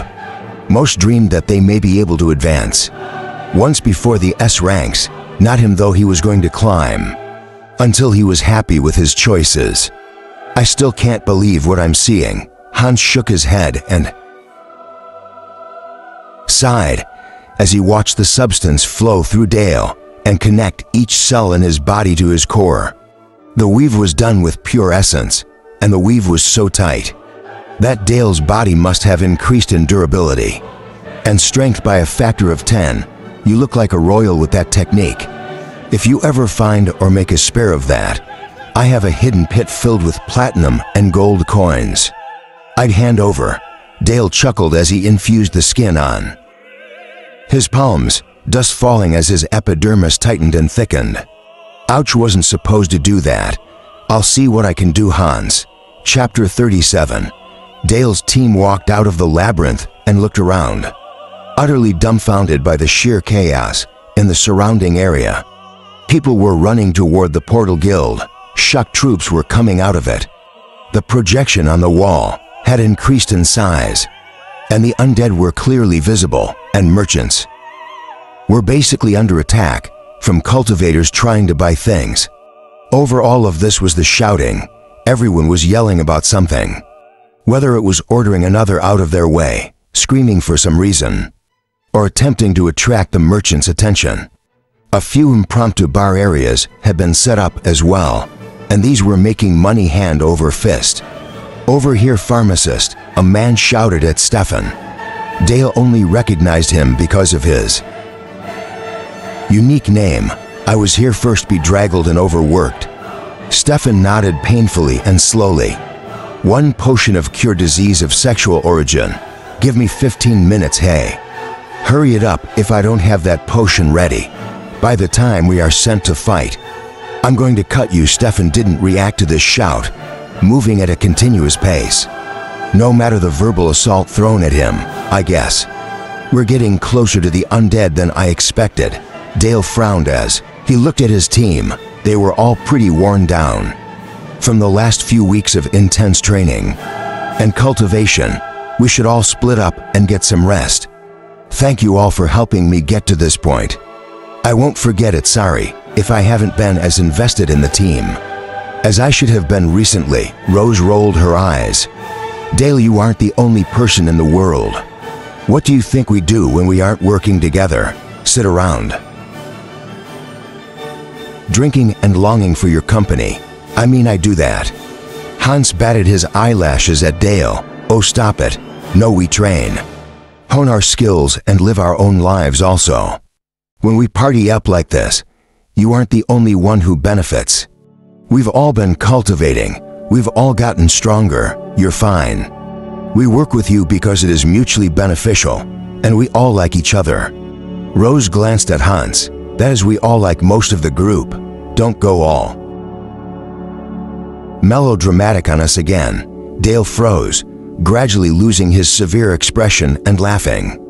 "You mean to tell me that I shouldn't sacrifice myself to the necromancers in an attempt to appease them and halt this war?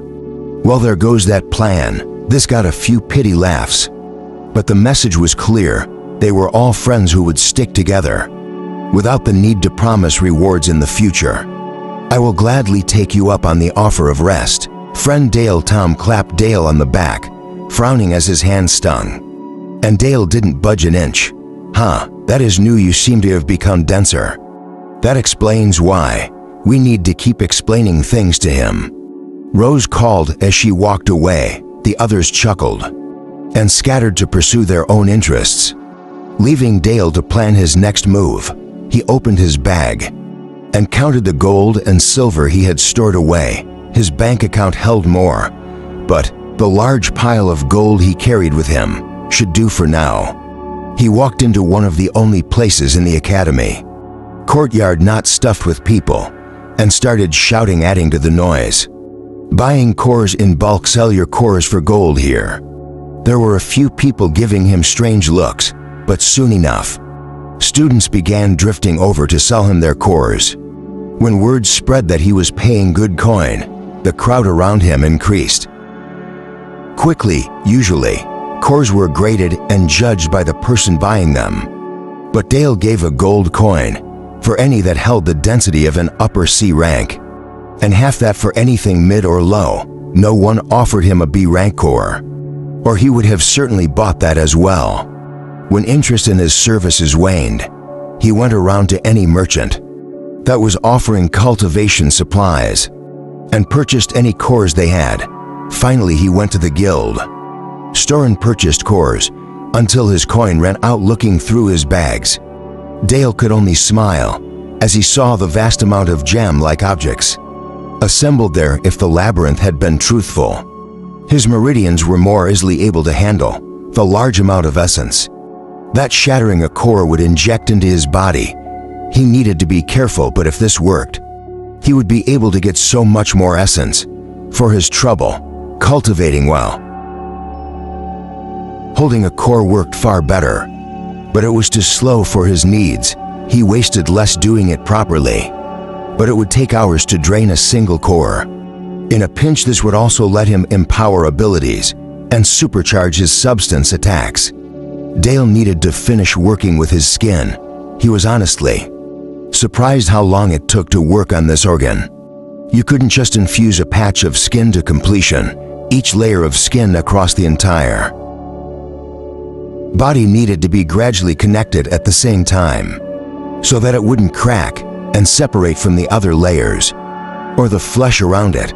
Dale was close to being done, but still needed to devote time to making it happen. He rented one of the best empty rooms and took it for himself, barring the door and preparing himself mentally.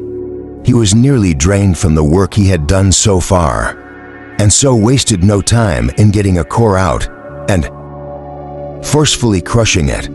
Bamf, the core exploded and Dale grasped at all of the substance that was now around him and on his body. He tried to pull it all in through his gauntlet, but realized that he was being foolish. If there was substance escaping, why not draw it in with his normal technique?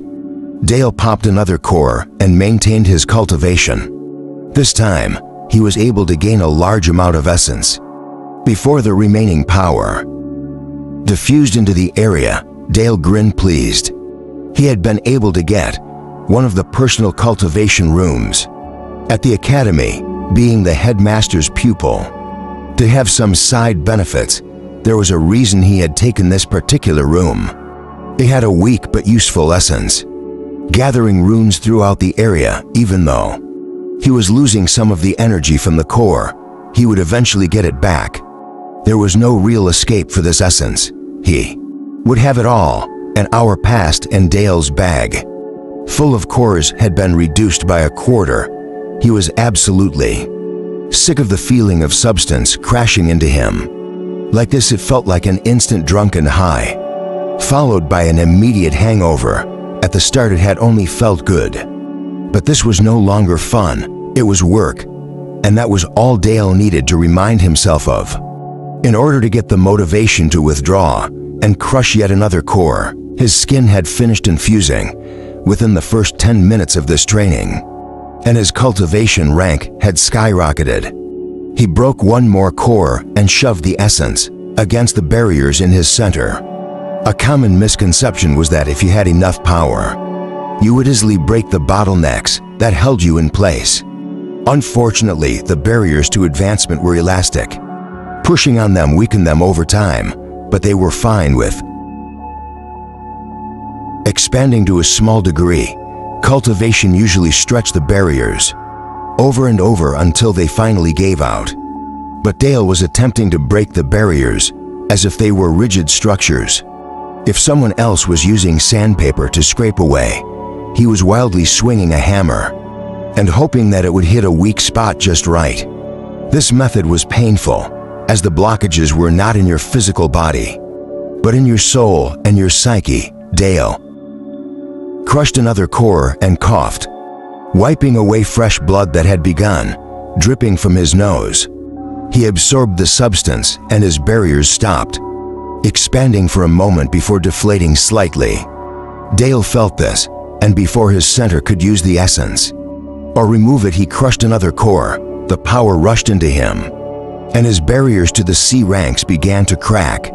As he pulled in more and more of the essence in the room, the barriers gave way with a groan. Like wood splitting, Dale felt the energy that had been used by his mind and body to maintain the barriers flowed back into him, condensing in his core and wrapping his key spiral in a pearly substance. Dale was gasping as he felt this process. He smiled through the pain as his key spiral became rigid and immutable. The benefits of the C ranks were hard to ignore, but they were usually only a larger well of essence and the start of aura control and creation. There was another thing that happened, but there was a massive argument about if it were a positive or not. the cultivation technique being used. When someone broke into the C ranks, became an almost solid thing, almost like a pearl in a clam.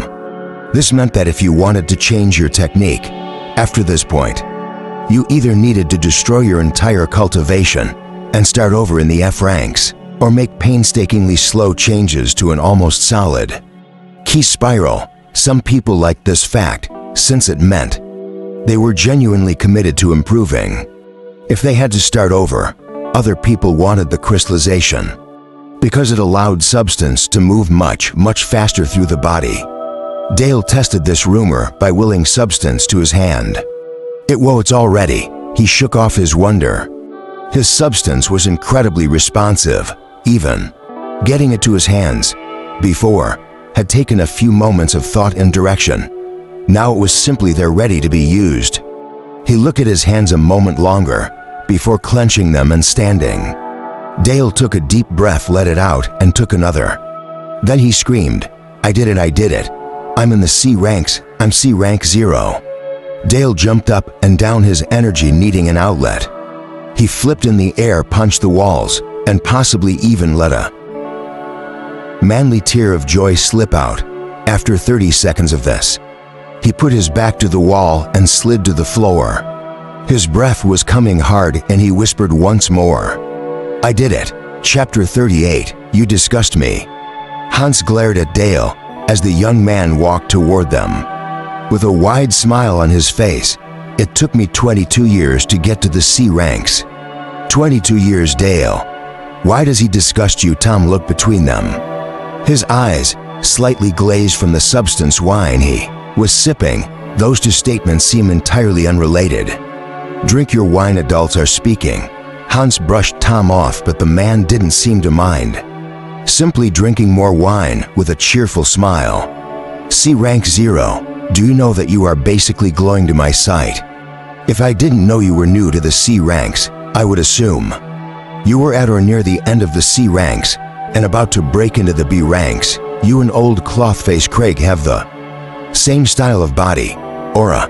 I feel amazing. Hans, Dale, sat on the seat next to him at the Dwarf Run Tavern, ordering the same substance wine that Tom was drinking. My body feels like it was designed to have essence.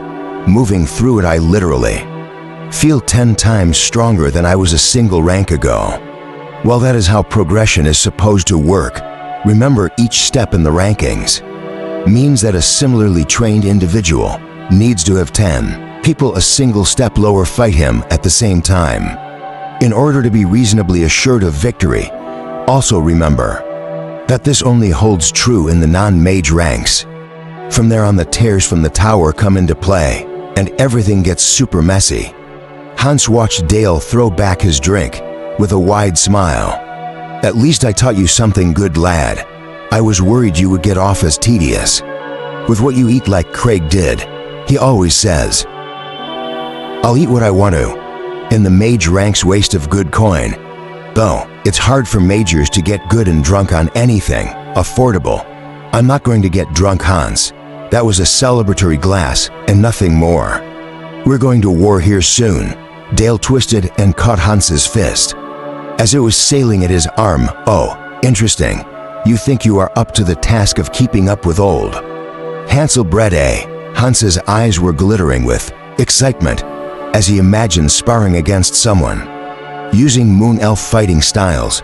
Nah, but I think I could give Mr. Dangerlicious a run for his money. Dale laughed as the fight fell out of Hans, who was now pouting instead. I hate bards, the assassin muttered grumpily. He looked over Dale again with a critical eye. So what is next for you?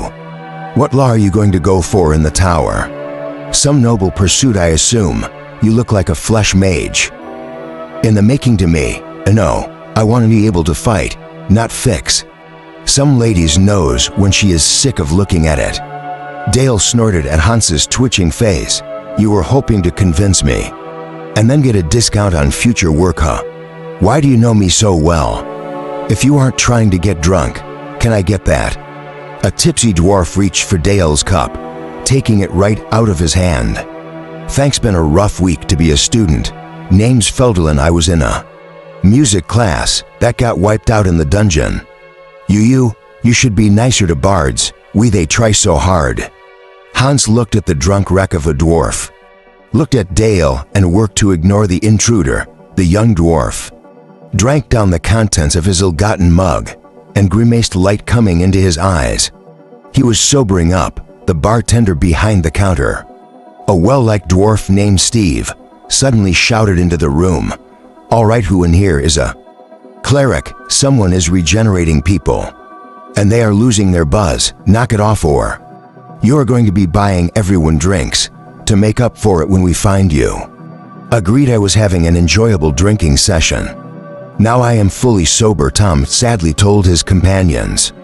Hans, it might be time to go. Dale looked around at the patrons, who were getting agitated. I tend to hold a regeneration aura these days. I think it might be stronger than it used to be. It's Emmett. Hans's shout was cut off as Dale slapped a hand over his mouth and started pulling him to the exit. Tom joined them, not wanting to buy any more wine now that he was sober. Dale let go of Hans and wiped his hand on his pants. "Did you have to lick my hand?" "Yes," Hans replied seriously. "There are consequences for your actions. Why am I not surprised to see you three stumbling out of a bar right before we go into the most dangerous conflict of our lives?" Rose's voice was raised to be heard over the general hubbub in the area. Adam was strolling along beside her, his hair floating in the air like the man was underwater. His incredibly thick celestial corruption was still having an altering effect on his body, changing it in strange ways. "Because you know me so well, my Rose." Hans put both of his hands over his heart, pretending deep infatuation. "We are so comfortable together already. Why don't we just make it official?" And Rose whipped out an arrow and fired at him. Hans didn't move, and the arrow thunked into the armor covering his knee. He looked down at the arrow, back at her, and back at the arrow. "Are you invoking the Northman's courting ritual?" Tom bellowed a single deep laugh. "He's right. We call getting married taking an arrow to the knee. You just got engaged." He sputtered to a stop as he looked at an arrowhead that was pointing at his eye. "Will you three please stop flirting and get serious? Do we need anything else for when we fight against the undead?" Dale smirked as Rose obviously considered shooting Hans again. Then Dale for his comment, but reluctantly put away her arrow. "I am currently all set for the upcoming conflict. I have 4 days worth of supplies and 3 times the amount of restorative potion that I would generally bring into an extended stay in the labyrinth." Tom listed for the others. "I have a comparable amount. I also have anti-infection and infernal dismantling potions from the church." Adam chimed in softly. He pulled the hood of his robe up, covering his hair, since random people were stopping to stare. Everyone else. Dale looked around and smiled. "Excellent. I also have extra cores to empower some of my abilities, if necessary. I crafted sure. None of them were above C rank this time. Oh, and on that note, I advanced into the C ranks this morning." "What congratulations." Rose gave him a quick hug, while the others gave him appraising looks with substance-empowered eyes. "Have you talked to your instructors yet? I'm sure they are going to want to see your progress." "Not yet, and if that image is correct, I think we are out of time. Good luck, everyone." Dale gestured at the enormous projection of the undead that they were approaching, drawing attention to the fact that some of the undead had turned around and were staring directly at them. "If they can see us, that means we are getting close enough that we are almost in combat range." The projection flared and black tinged light surged from one of the tomb lords. A dense beam suddenly sprang from its eyes, growing larger at an alarming rate. Something flashed over their heads, the shockwave it produced knocking them off their feet. On the projection, a person appeared and absorbed the attack. They didn't take a hit, they absorbed the energy, and a moment later, the energy returned toward the undead below as an arc. The projection fuzzed from the amount of power discharged. And when the dust cleared after 2 minutes, Dale's mind had trouble understanding the amount of devastation wrought upon the forces assembled below. The landscape had shifted, and a new canyon had been created. Already groundwater had begun pouring into the canyon, and a river had shifted its flow to pour into the chasm of the forces that had been in the area. There was no sign. Dale was sick to his stomach over the thought of what would have happened to them. If the Tomb Lord's I-beam had impacted Mountain Dale, at best they would have needed to hold on to a chunk of superheated stone as it fell from the sky. At worst, well, he wouldn't have needed to worry about it. Rose crafted a choking sound before squeaking out, "We are going down to fight that." "No, no," Hans cheerfully denied. "We are going down to fight on the ground, around those things. While the big ones fight our big ones, we fight the ones that you know. Got obliterated from the runoff of the first exchange. It'll be fun to try dodging friendly fire while killing the undead." "Have you done something like this before?" Tom swallowed hard as the Tomb Lord picked up a chunk of stone the size of a village and hurled it with unerring accuracy at the floating mountain. It seemed to be struck with something, falling out of the sky and slamming into the ground. A crater formed around the area, adding plumes of dust to the debris already in the air. It wasn't the undead, but the guild was called to war once before. The entire conflict lasted an hour. When our heavy hitters walked onto the field, the other side surrendered in 10 seconds. Half of their forces had already been wiped out by then. The guild does not mess around. I had been fighting for 20 minutes at that point and had just got orders to go assassinate some of the leaders. If I had been faster, I would have been in the blast zone. I'm really sorry to have to tell you this, friends, but our survival right now depends on how lucky we are and how well we can dodge. Adam, do you know your job in all of this? Heal and protect, Adam rattled off instantly. You wish, Hans stated without malice, only resignation. You heal us if it is absolutely required, but your job is actually to keep an eye on the big fights and warn us if it looks like something is coming our way. You don't focus on our fight, you focus on theirs. He pointed at the projection, which showed one of the men Dale recognized as Anne, a ranker from the guild. The man crafted an up gesture, and a freaking volcano erupted under the Tomb Lord. He was locked in conflict with balls of molten rock, and pressurized gas ravaged the battlefield around the epicenter of the event. But the Tomb Lord only lost a bit of mass and stepped calmly out of the inferno. Also, Adam, you need to really pay attention, Hans grimly told him, as the High Magus simply ignored the volcano. He had crafted and created more hazards. Did you see how fast that happened? If you think something is coming by the abyss, you scream it. We then make like sheep and get the flock out of there. Chapter 39. I was deep in meditation. My entire focus was at such a depth in my soul that I was having trouble extricating my thoughts from my being. I was finding what I needed, the concept I would model my soul around, which would encompass all that my law had to offer. I had rejected everything that came to mind for what felt like weeks on end. To my time ignoring psyche. Now though, I think I had found it. The idea had come from exploring my cultivation technique of all things. As I stared at the swirling galaxies that surrounded me, I realized that they may as well have been representations of what I already saw when I looked up at the night sky. Where was I? I was in a place that already embodied Acme, a place that already had everything I needed. My inner soul space, therefore, would need to be a place where every other law could be represented in full. Only then could my inner self hope to reach Acme, the culmination of all other laws. That was wordy. In simple terms, my inner world had to be precisely that.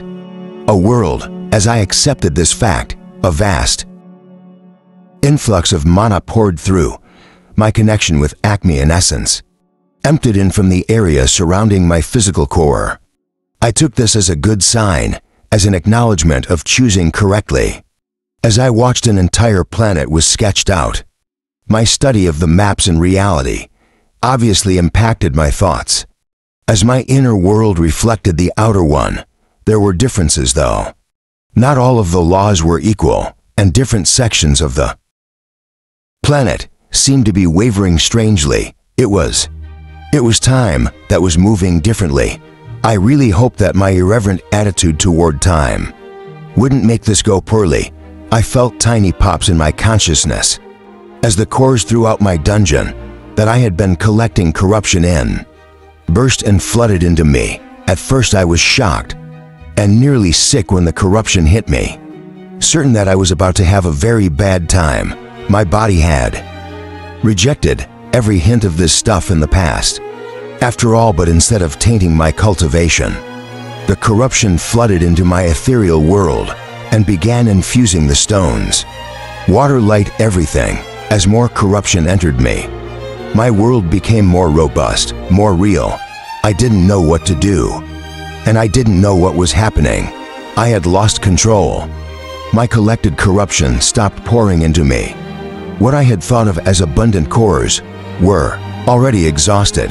A tiny fraction, about a half acre of the planet seemed solid now. I had just burned through all of the corruption I had stored in cores since the inception of my current collection system. I gulped. This was going to be a long-term project. On the plus side, I could tell that I had fixed the issue I had been having. I could feel that my cultivation path had finally opened up, and the suffocating feeling of nowhere to go was now gone. I blinked and was once more aware of my surroundings. A feeling of vast emptiness yawning inside of myself caused me to groan with actual pain. I hadn't been this hungry since I was in F-ranked cores. Staring longingly at moss, the substance that had been lapping around the base of the silverwood tree was all used up, and a massive portion of my reservoir was once again empty. My goodness, that had taken a lot of power. Oh man, Danny, how are things going? What did I miss? Hi Cal. Danny's voice perked me right up. She was so great. Not too much going on in here. Just playing with Grace. I looked at the room they were in, taken aback by the twisted walls, demolished adventurers, and remnants of powerful mana usage. What sort of games are you playing? We're playing Protect the Core, and a few adventurers got lost, so we decided to invite them to the game. Danny cheerfully informed me of the circumstances surrounding the massacre. One of them got too close to Grace, so I needed to convert him. Convert him? Did he join Minya's cult? No, I converted him to corrupted ash. Danny giggled as Grace flew back to me and zipped around the silverwood tree. She landed on one of the branches, and all the silver leaves around her took on a tinge of purple. Right, don't let other people near Grace. Message received. I chuckled nervously. Unlike myself, Danny had full access to directly creating and using spells. With my mana, she had recently begun practicing and using it, which both amazed me and crafted me a little afraid of offending her. When I asked her about it, she had told me that in any relationship, a healthy respect of your partner was needed. Also that anyone who tried stealing from us or kidnapping one of us was going to have to figure out a way not to be turned into a torch during their attempt outside of here. I think we have reached the necromancer's army. Bob said something about some creatures attacking the labyrinth at range. Nothing hit us though, so I'm not sure what's going on. I should probably pay more attention, but I've been honing my skills here. Danny didn't seem too worried, which relieved me. Well, I certainly can't say anything about paying attention. I don't even know how long I was in meditation. Time is hard for me. I should really install an hourglass or something in here. I looked at the projection of the battle we were facing, going silent as I saw charred and smoking landscape. I was pretty sure that had been grassland until recently. What exactly had I been missing out on seeing? Hey Danny, I think I need to work on this battle. Are you two okay without me for a while? No problem, cow. We literally have forever together. A few hours apart here, and there won't impact us at all. Denny flew over to Grace, snuggling in next to her on the branch. It's nap time for her anyway. In that case, I'm going to monitor the situation, all the love I called. As I moved my attention over to where navigation, Bob was, allowing the other Bobs to watch the ensuing battle.